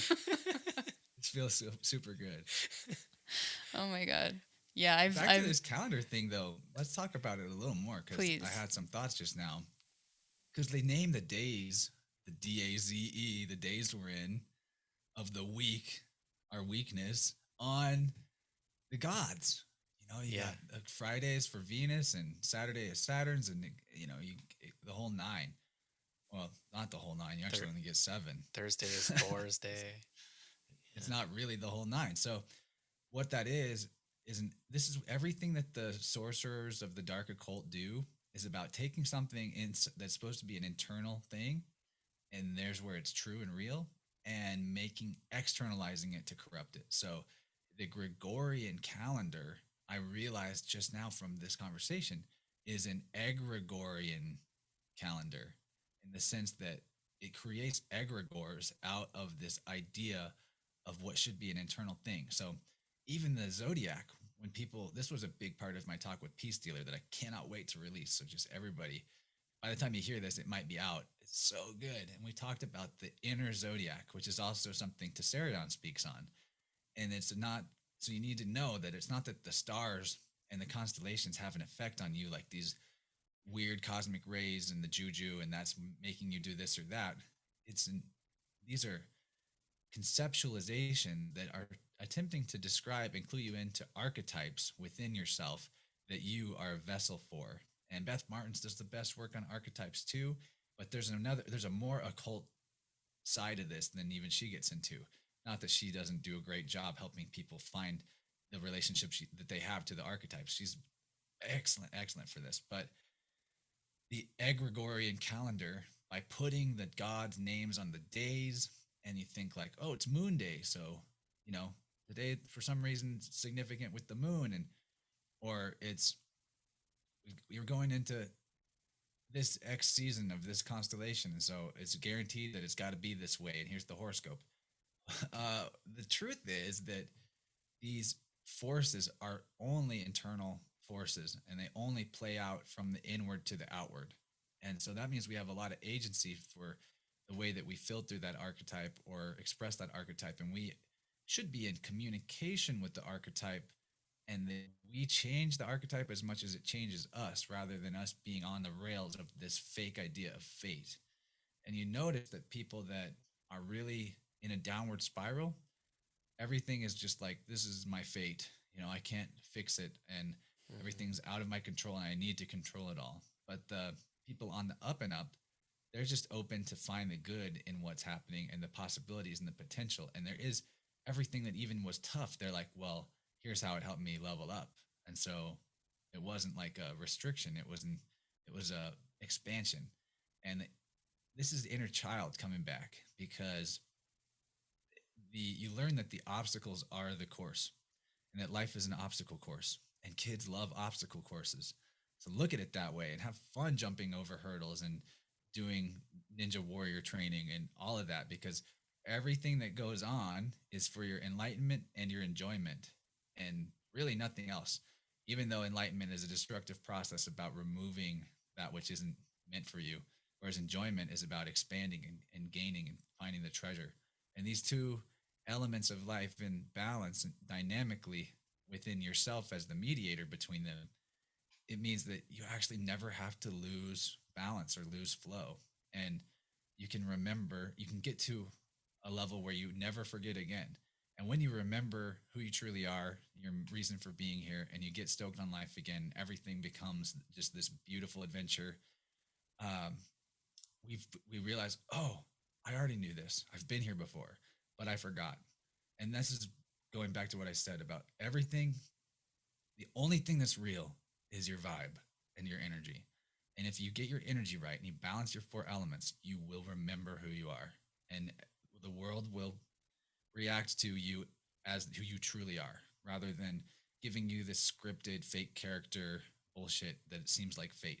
So we get away from the egregorian calendar and the belief that there are these archonic gods or the planets are controlling us or all this stupid self-limiting shit, and realize that all of these archonic forces are archetypes, and we play out these different types. And if we learn to express them in equal measure and balance them as elements, then we gain the power of the entire zodiac, rather than just being this one character that that society said we should be or must be. That's true. I didn't. I always have this notion that, like, the the bodies that we see in the sky, the earth that we see around us, and we talked about this a little bit earlier, where everything begins with the mind, but that's all in us too. All of that's in us too. Like, I see the egg behind you, and yeah, that's what we see, but that's also here as well. That's inside. And people always like to, they like to liken this to, oh, well, are you just worshiping yourself? Like, they try and turn it like it's a bad thing spiritually. No, we're not worshiping ourselves. There's a creator, there's creative force, there's something, but it's all starts here, and then it manifests out. And that's kind of why, that's also why I kind of feel like we see things all differently. Like, everybody's perspective is a little bit differently, because everybody's universe is reset from their perspective. I mean, you're carrying it around with you. So why wouldn't you see something? So like that stupid meme that came out a while back, is the dress blue or is the dress white or gold or whatever the stupid color of that stupid meme was? And everybody's like, oh, it's gold. Oh, it's blue. Oh, it's this. Yeah, it's all those things. It's all those things at once, because you're the universe and you're seeing it this way, and I'm the universe and I'm seeing it this way. So it's literally both at the same time. And so people that have that like scientism mentality where they're like, you have to, or would you call it Capricorn mentality, where people have to prove That's certain me. things? Yeah. Why is it this way? What is it? What, and they'll take a pixel from this little square of the thing and they'll be like, well, the color picker on my computer says it's this color. It doesn't matter, because color's an illusion too. It's all inside of you. That's the problem. You're thinking of it the wrong way. So I think if we just change and adjust our perspectives a bit, then we realize like, oh, we are all one. You are the universe, I am the universe, we together are the universe. And that is something that people don't like to look at, because I think it's almost like it's too stressful to think about it, that's too big. But it's actually quite simple, and it's bringing things back down to a simple perspective. It's not the world we see right now, or when we're not awake, that's more complex. This is actually simple, and this is probably how it was created in the first place. So we should probably have this perspective, at least to wake us up a little bit. I don't know if that ramble even made any sense. No, it hits because it, whenever you crack the shells or go to a different level of the layer of the onion and expand beyond the octave that people have been limiting themselves to, it does get simpler. It gets vaster and simpler at the same time. It's a paradox, but it's because you're merging the one and the zero, or you're realizing that the duality, the only thing that's the illusion is that what you see in the mirror or the other is different or separate. It's actually all reflection. So we don't need to worship anything. We don't want to ride a warship. I don't. I'm done with that. So you're not worshiping self.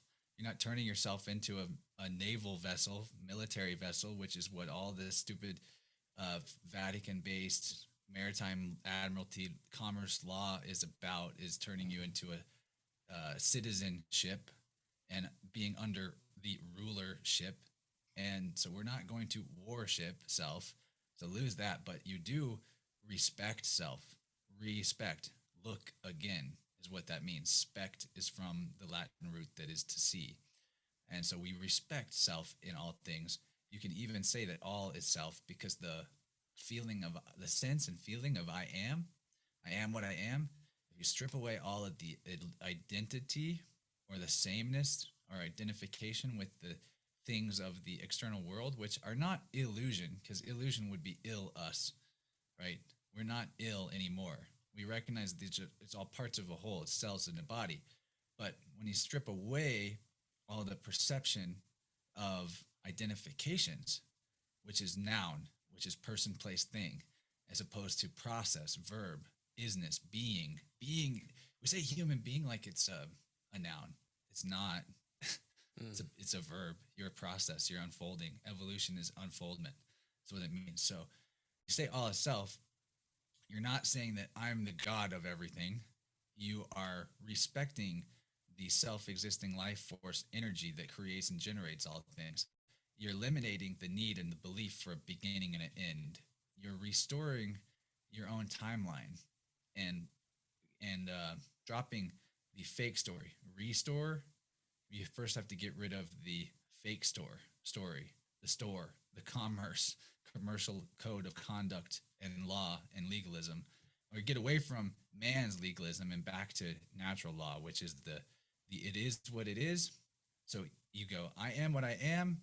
It is what it is. And that's God and Goddess coming back together and getting the family back together, so that you can be the proper child of the expression of these two forces of the yin yang, and be that line in the middle between the white and the dark, instead of being like, well, everything's mom's fault or everything's dad's fault. No, you are the balance between mom and dad. You are the expression of the power in this system and the duality of light and dark, masculine and feminine, is required for you to even exist on this timeline.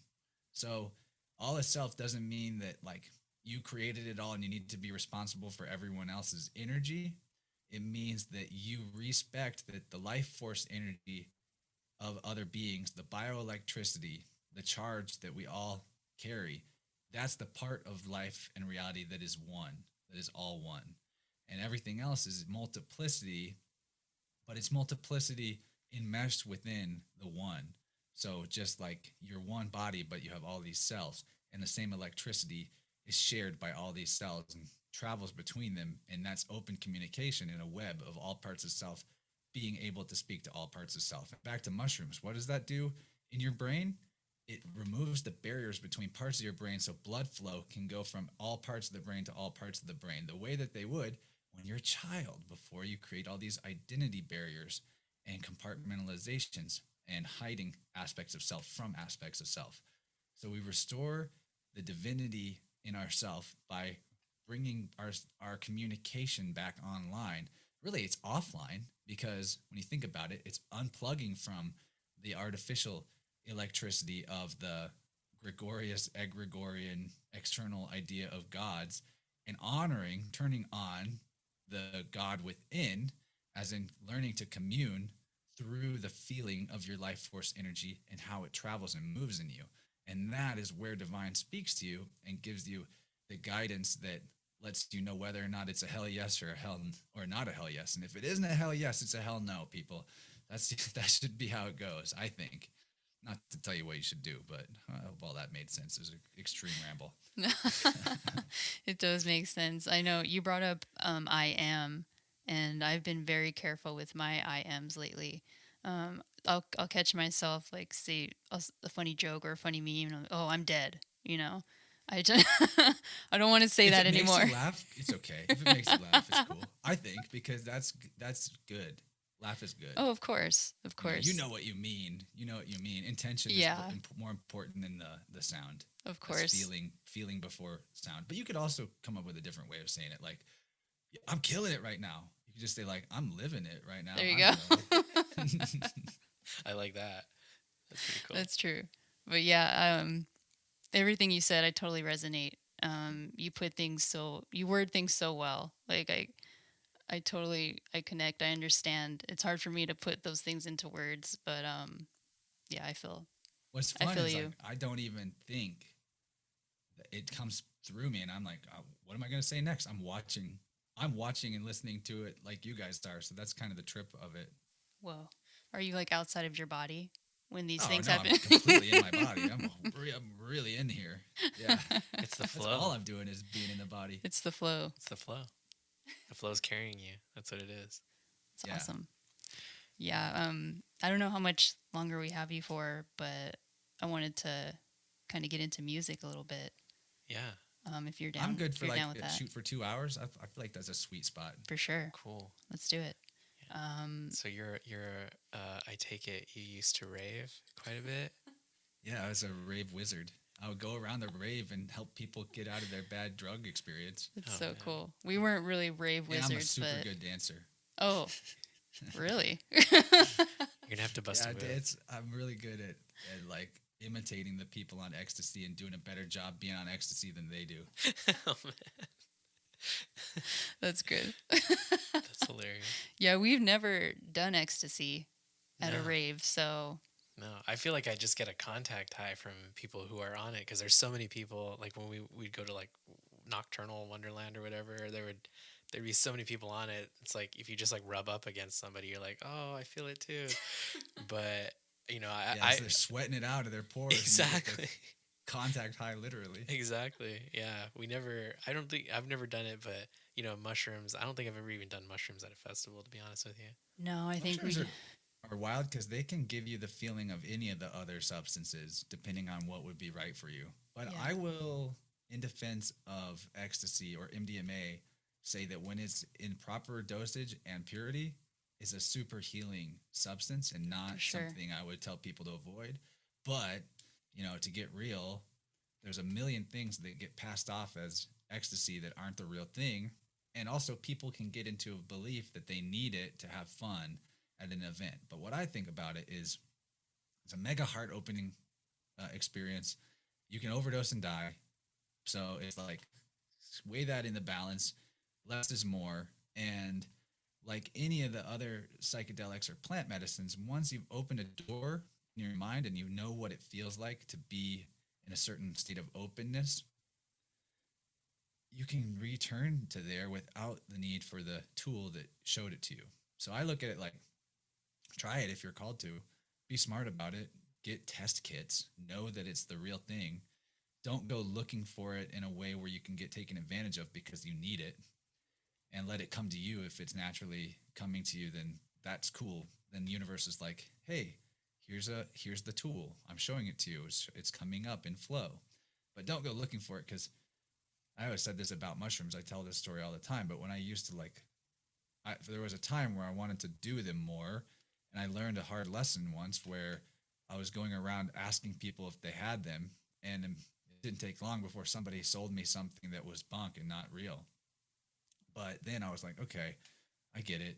If I go looking and I'm in the lack mentality, like I need it, then that's where I run into the person who's looking to take advantage of somebody in need. Whereas if I am open to it and say, I would like this experience, it usually just gets given to me at a perfect time. So anyway, I think MDMA or ecstasy has a lot of positive benefits, but also people can die on it, and people will give you meth or cocaine and say it's ecstasy, or weird ass research chemicals. So it's not something you need, but maybe it will come to you in a way that's really in flow and awesome. And I don't think that you don't need it, but generally avoid white powders, actually, just in life. White powders are super sketchy, but there's some exceptions to every rule. Like flour if you're making bread. Yeah, there you go. Sugar. Sugar. Well, probably shouldn't have that much sugar. I don't know. But yeah, Chance, what was your first rave experience like? Pretty amazing. It's kind of cool because a few months before the first rave experience I had, well, no, the very first rave experience I had was like a basement rave in the town I'm in. I met a bunch of people that became like important figures in my life, and it was like sort of a squanchy, screechy, like dubstep thing, but it was really fun because I think that this like low vibration, deep, dark music can be super healing. That's why a lot of people get into metal. It's like you're expressing some of the low end of the spectrum that doesn't get out. You feel it in your body, and that reverberation makes you feel your body, and that's cool.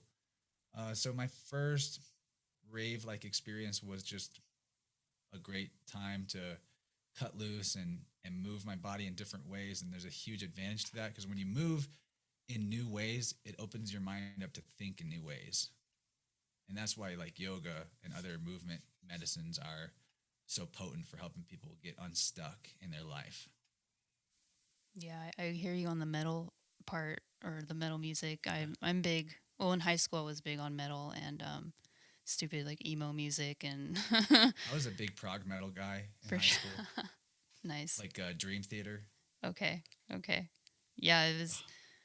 I had, my household wasn't perfect, there's a lot of darkness there, so I turned to metal to feel that, I guess, and I don't know, I felt good. A lot of people would tell me, like, why would you do that? Why would you go to the negative, listen to negative music? I'm like, oh, I can actually, it helps me feel what I want to feel in that moment. It's not the only thing you listen to either. No. That's key. Yeah, it wasn't the only thing I listened to, but yeah. Yeah, you weren't listening to like NSYNC or anything. That's for sure. No, I didn't get into that. I was listening to Smashing Pumpkins and Radiohead instead of NSYNC and Backstreet Boys. Yeah.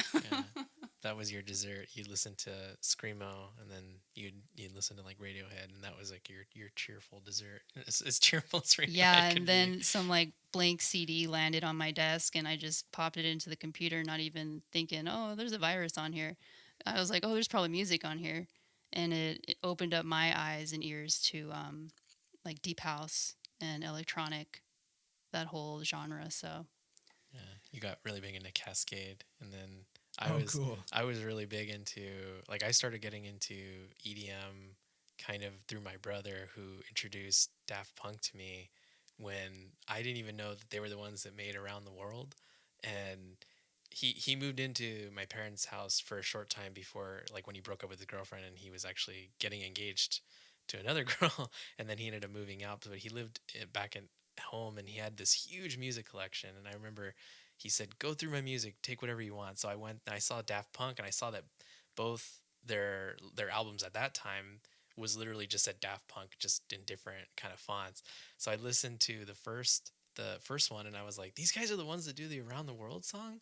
Then I started going to like Prodigy and all kinds of like, house and dance music, and then we met. You were really into metal and stuff, and then eventually you got into house music in college, and then that's when we were like, let's try the rave thing. And that ended up being a really great way, I think, to connect. There's something about having all that vibration together in one place where everyone's there for one thing. It's like church, only you don't feel guilty. You know what I mean? Or shamed. So And the real, like, in my opinion, the clutch placement for that is when it's not too big. Because when you get to like the hero worship of the god on the stage, yeah. it's sketchy. And when it's like that person on the stage is your friend and you admire them because you know them, there's a different type of magic. I'm not saying that you can't have like musical heroes and go to a big show, but some of those larger artists are proficient energy vampires that actually even do some weird hypnotic stuff in the sound waves. I've done some content on that. There's an older episode from, I think, early in the year, maybe last year, with Lindsay on her Middle Path show, where I talk about psychedelic vampires. It's like psychic vampires, but it's in the music and the festival scene, and that was pretty fun. I'm gonna have to listen to that one. Yeah, I recommend that one. Is Base Nectar a psychedelic vampire? Oh, yeah. Oh, yeah. That's like the first name that came to mind. He might be an actual vampire. And all that, yeah. All that came to light about him when Pluto was retro on in 2020, and a bunch of these big figureheads and kings in the scene became exposed for who they really were. And I shone light on those characters in that episode and gave specific examples of why and how and what's in the symbolism. And so that was fun. And I think it's one of the more unique research episodes I've done as a guest somewhere. So look that one up. I think if you I'm going to search it right now when I stop talking and find the link. But I think it's just psychedelic vampires maybe, and my name and Middle Path. But I want to turn the tables on you guys as a host in the guest seat and just ask a quick question. Yeah. Can you tell me, because I'm like really on astrology kick lately. I just keep getting so into the gravy. Can you tell me like sun, moon, rising, if that's not private information? I don't even know if I know that. What is that? I don't even know what that is. Like your sun sign at least? Your main astrological Sagittarius. I'm an Aries. December 13th. Word, fire. You got a triple fire right here. Also Aries, what's up? Yes. Are you? Cool. Do you know which you are in the Chinese calendar? What animal you are in the Chinese calendar? Yeah, I'm a snake. You're a snake. I'm Earth snake. I'm a dragon. I don't know. And my father's also a dragon, and my nephew is also a dragon. So That's I don't cool. know. We're close to the same age. I'm 32. I'm about to Okay. be on that magical 33. Hey. Proud of you guys. 33 got your back. Hey. Yeah, we started this podcast this year. Yeah. So Yeah, and look at the expansion. Like, I started it before Saturn return, and it was really slow going. And like, I put a lot of the work on the show before my self work. And then when I rearranged the order of things, then all the connections started happening and it started taking off. I mean, my old content was good, but as far as reaching people, the connectivity wasn't there because I had so much inner disconnect. But I don't want to like trash my old shows. To go back to them, there's some good stuff there, especially at the very beginning. for sure, yeah. I watched the one with you and Michael Sarion. That was pretty good. I didn't get to see the other hour though because I don't know where to find it. But You got a Rockfin account? I found like the first hour on there. I think I can't remember. Maybe I just didn't look hard enough. Rockfin can be a little tough to navigate, but I think that in the description of the episode on YouTube, there should be a link straight to it. Okay. But I'll shoot you a Rockfin link to that if you're curious. That was a really good chat to Sarion. He's a superhero. I'm going on his show tomorrow. Ooh, Nice. awesome. When does this air, by the way? I don't know. It's Like we approximately. we put it on Rockfin early, so the video will be on early, and then I'm thinking it'll probably be on next week sometime, and the audio will be available. Oh, maybe not next Wednesday, but the Wednesday after for everybody to listen to. Well, cool, because it'll already be a done deal by then. But I'll tell you guys a secret. I'm taking Slick Dissident Gabriel on Unslaved tomorrow. And we're doing an episode where we cover how the 22 Marvel movies that make up the original Avengers cycle are each tied to one of the 22 tarot cards of the major arcana. What? No way. Yeah, we're going to show how I call it tarot forming mass mind, and the way that these archetypes are woven into fiction to give people a specific version of the archetype it's like when you get a tarot reading, that spread is just for you, and it's expressing your uniqueness and where you're at. But when you put tarot into something that's a big mass ritual like that, it's like putting everybody into the same tarot read, and it's a collectivism thing. And there's a lot of danger there, and we're going to expose the bullshit and teach some cool tarot stuff, and it's going to be really cool. So, oh my God. Yeah, that's what drives me nuts is this unknowing, these unknowing rituals, that we get put in, but we can see it, but a lot of people can't, and they just go in with it, and it's, I don't know, drives me nuts. Yeah. But that is so cool. You're going to make me subscribe to Unslaved. Go get a month on Unslaved just to, shameless plug, but just to watch the 6 or 7 interviews that I've done on there. I'm actually pretty proud of the fact that I'm the all-time most recurring guest on Tessarion's show, because he's a fucking legend, and I don't even know how I got to be in there like that, but it's because maybe the variety of things I'm into, that helps. Yeah. And I make good PowerPoints. For sure. Never underestimate a great PowerPoint. It's real. It's super real. It doesn't even have to be that great. Just having the PowerPoint is like a leg up, bringing the visual dimension to the info. Yeah, tarot is something I'm interested in learning about more, and I know you mentioned him and his series that he has on it, and subscribing. I might just subscribe for that too, just to get some background on it, because I'm still new. I know I watch your Oracle, and sometimes Buffalo watches it every day, and it's so fascinating. I have no idea what I'm doing. I'm glad to hear you say that, though. Just so everyone knows. It works. Like, it fits. Well, for me, I'm sure with others too, it fits in my life and what my journey is going through. And I don't know how it works, but the spirit guides are watching us, Source is watching us and guiding us if we're willing to listen.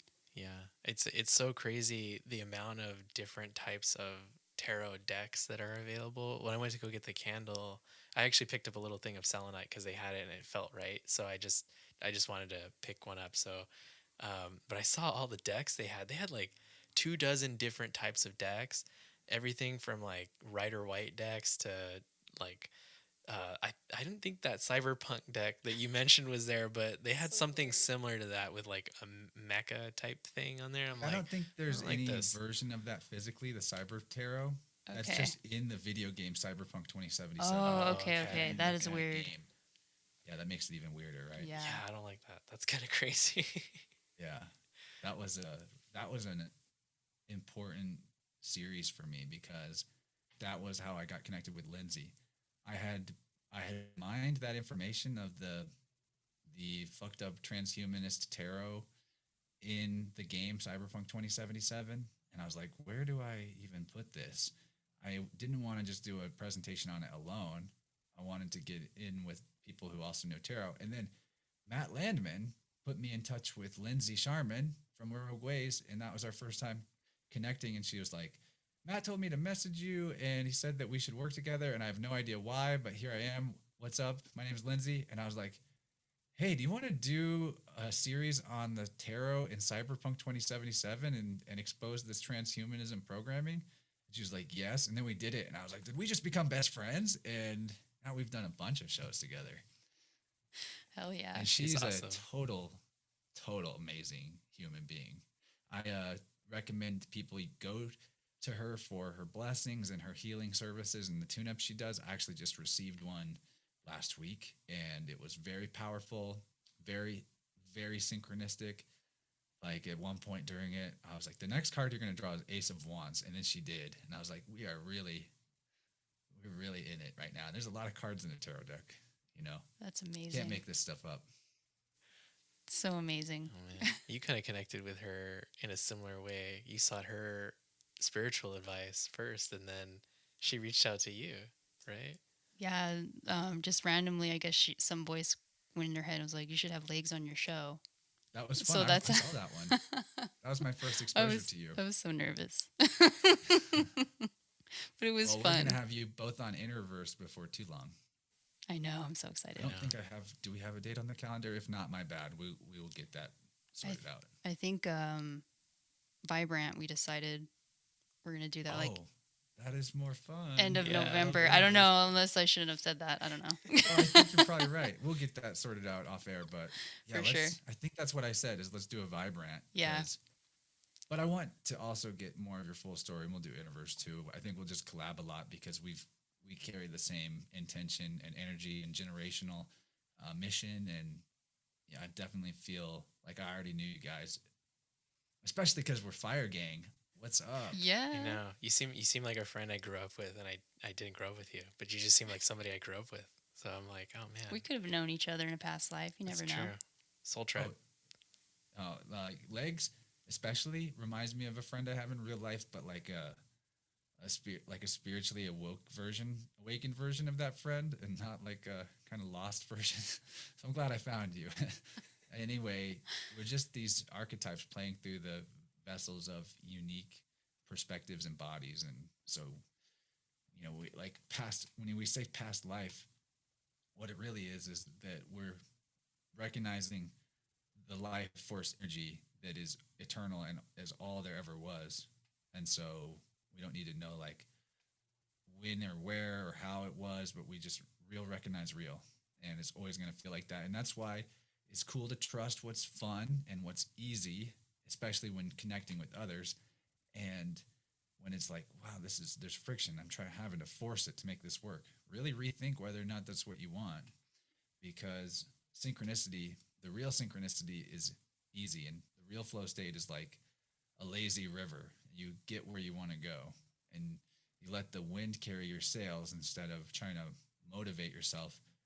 Motivation is like a motor, and you need to burn fuel, and there's like this whole, it's destructive and consumptive. Whereas if you're in flow and traveling with the winds, the amazing magic of wind and air as an element is that it penetrates all things without force. It's gentle, but it's in everything, and it goes through every crack and every crevice. And if you're on the winds of life changes and in the wu wei, or the effortless flow of the Tao, you never need to be like, okay, here's where I must go next, and it's the only way things will work is if I go there next, because you can trust that if you are part of everything and thus everything is you, then eventually you're going to go everywhere, and you don't need to force it. Well said, Chance. Well said. We should probably just end it there. That was beautiful. But thanks for listening to my soapbox, everybody. Innerversepodcast.com. That's where you find the links to everything I do on Rockfin, Patreon, YouTube. I do an extra show every week called Vibe Rant, where the community comes together and we have a lot of fun, and people call in, and it's very, tribe vibes, and it's not the same as the very serious conversations on Innerverse, where we dig deep into the esoteric and the mysteries of life. But everything's fun that I'm doing right now. I would love for anyone out there that this is their first time hearing of Innerverse to go check it out. Pick any episode that sounds good. They're generally timeless. I do not seek to talk about current events or things that are going to go stale. Like, if you go back in the archives even, it's all, whatever feels right, go for it. There's all kinds of stuff in there. For sure. Could you give us 3 songs before we let you go? Oh, Off sure. the top of your head? Yeah, and I was starting to make the playlist, but okay, off the top of my head. First one, I have Spotify open. First one is Propane Nightmares by Pendulum. Okay. Yes, Pendulum. Oh, man. man. It's a good fire team fire That's song. a good one. Oh, Hell yeah. yeah. I know that one. Oh man. Okay.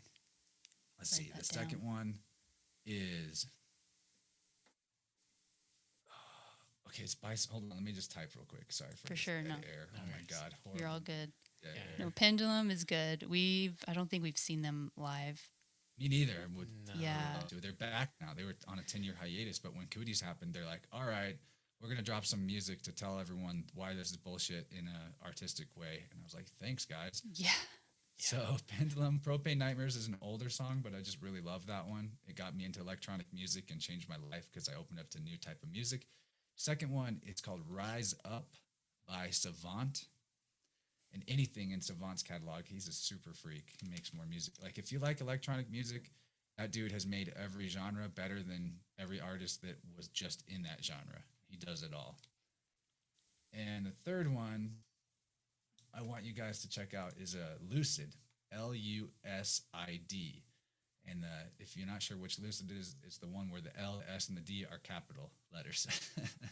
Okay. And man, it's tough to decide which song of his because he's also a super freak, prolific, expansive artist. So I want you to just check out all his things.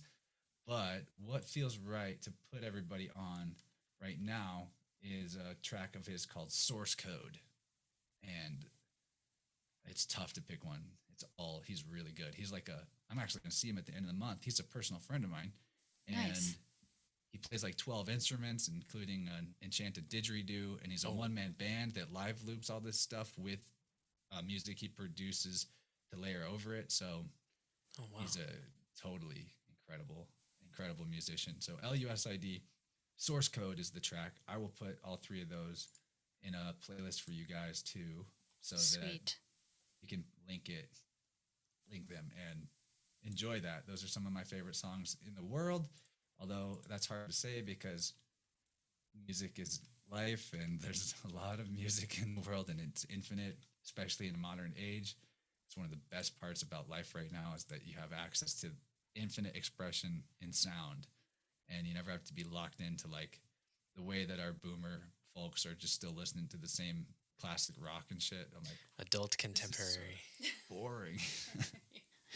Yeah, I look forward to my release radar every Friday because it's always just on Spot. I don't know if you're familiar with that on Spotify. That's like a playlist that gets generated every Friday based on what you've been listening to, and they just pop up like new songs and artists. And Fresh. I love that so much. Do you know Big Wild, the artist Big Wild? Yes, I've been into Big Wild for a minute. Awesome. I love that guy. He's great. He's great live too. One time after I saw Big Wild, he was opening for the Floozies. I accidentally fell out of time, and I was just like stuck waiting for 3 hours for the Floozies to come on, even though it was only 15 minutes that passed. And I was like, "What did you do to me, Big Wild?" Shit. Also LSD. That was a long time ago. Time's just a construct. Doesn't exist anyways. Oh, man. It is so true. So true. It's all perception. That's why the more in flow you are, the days feel longer and like you have time for everything. And the more that you're trying to force yourself to do shit you don't want to do, it's like, I never have time for anything. Yeah. That's so true. That's why work sucks, because it forces you into thinking that you're like, oh, I never have time. But yeah, once you start living in flow, man, it just all the times. That's why the weekends seem, at least now lately, they've seemed like they're endless, and then the week like zooms by because it's like shitty time. Oh, man. All right. Thank you, Chance, so much for coming on and spreading your knowledge. Thank you. It was Fire so much fun to Tribe. Connect. I was definitely looking forward to this, and it did not disappoint. Better than I could have imagined. So I'm so glad. Appreciate you. Y'all are wonderful. You guys, You are you're too. exactly what we need out here. That's Oh, that's awesome. that feels Thank good. you. Thank you. I appreciate that. Much love, everybody. Thanks Much for love, listening. Chance. We'll talk to you soon. All right, bye. Peace. Peace. Thank you for listening to the False Reality Check podcast. There's many ways to support us, but please subscribe to us on Rockfin. Yes, Rockfin is only $9.99 per month or $99 a year, and you get our premium content, our live streams, and other great content from the free thinking community, MMA, comedy, so much good stuff on there. And you can throw us a couple of dollars for tip if you'd like. Yes, please. We would love that. You can also find us and all of our content on falserealitycheck.com. You can find our podcasts at anywhere podcasts are found: Spotify, Apple Podcasts, Podbean, Stitcher, Podcast Addict, or again, go to our website, falserealitycheck.com, for our RSS feed. Yes, we're also on Twitter and Instagram at FRC Pod. And we're at Gab and Float at False Reality Check. But don't feel like you gotta reach out to us there. You can also reach out to us through email at frcpodcast@protonmail.com. We tried our best to answer and read all of our emails from fans, and we love you guys for reaching out to us. Yes, thank you, listeners, and keep listening. Definitely. Check us also out. You can reach out to us on Telegram. We're also on Telegram at False Reality Check. Yes, I think that's it. Alrighty. Until next time. Peace.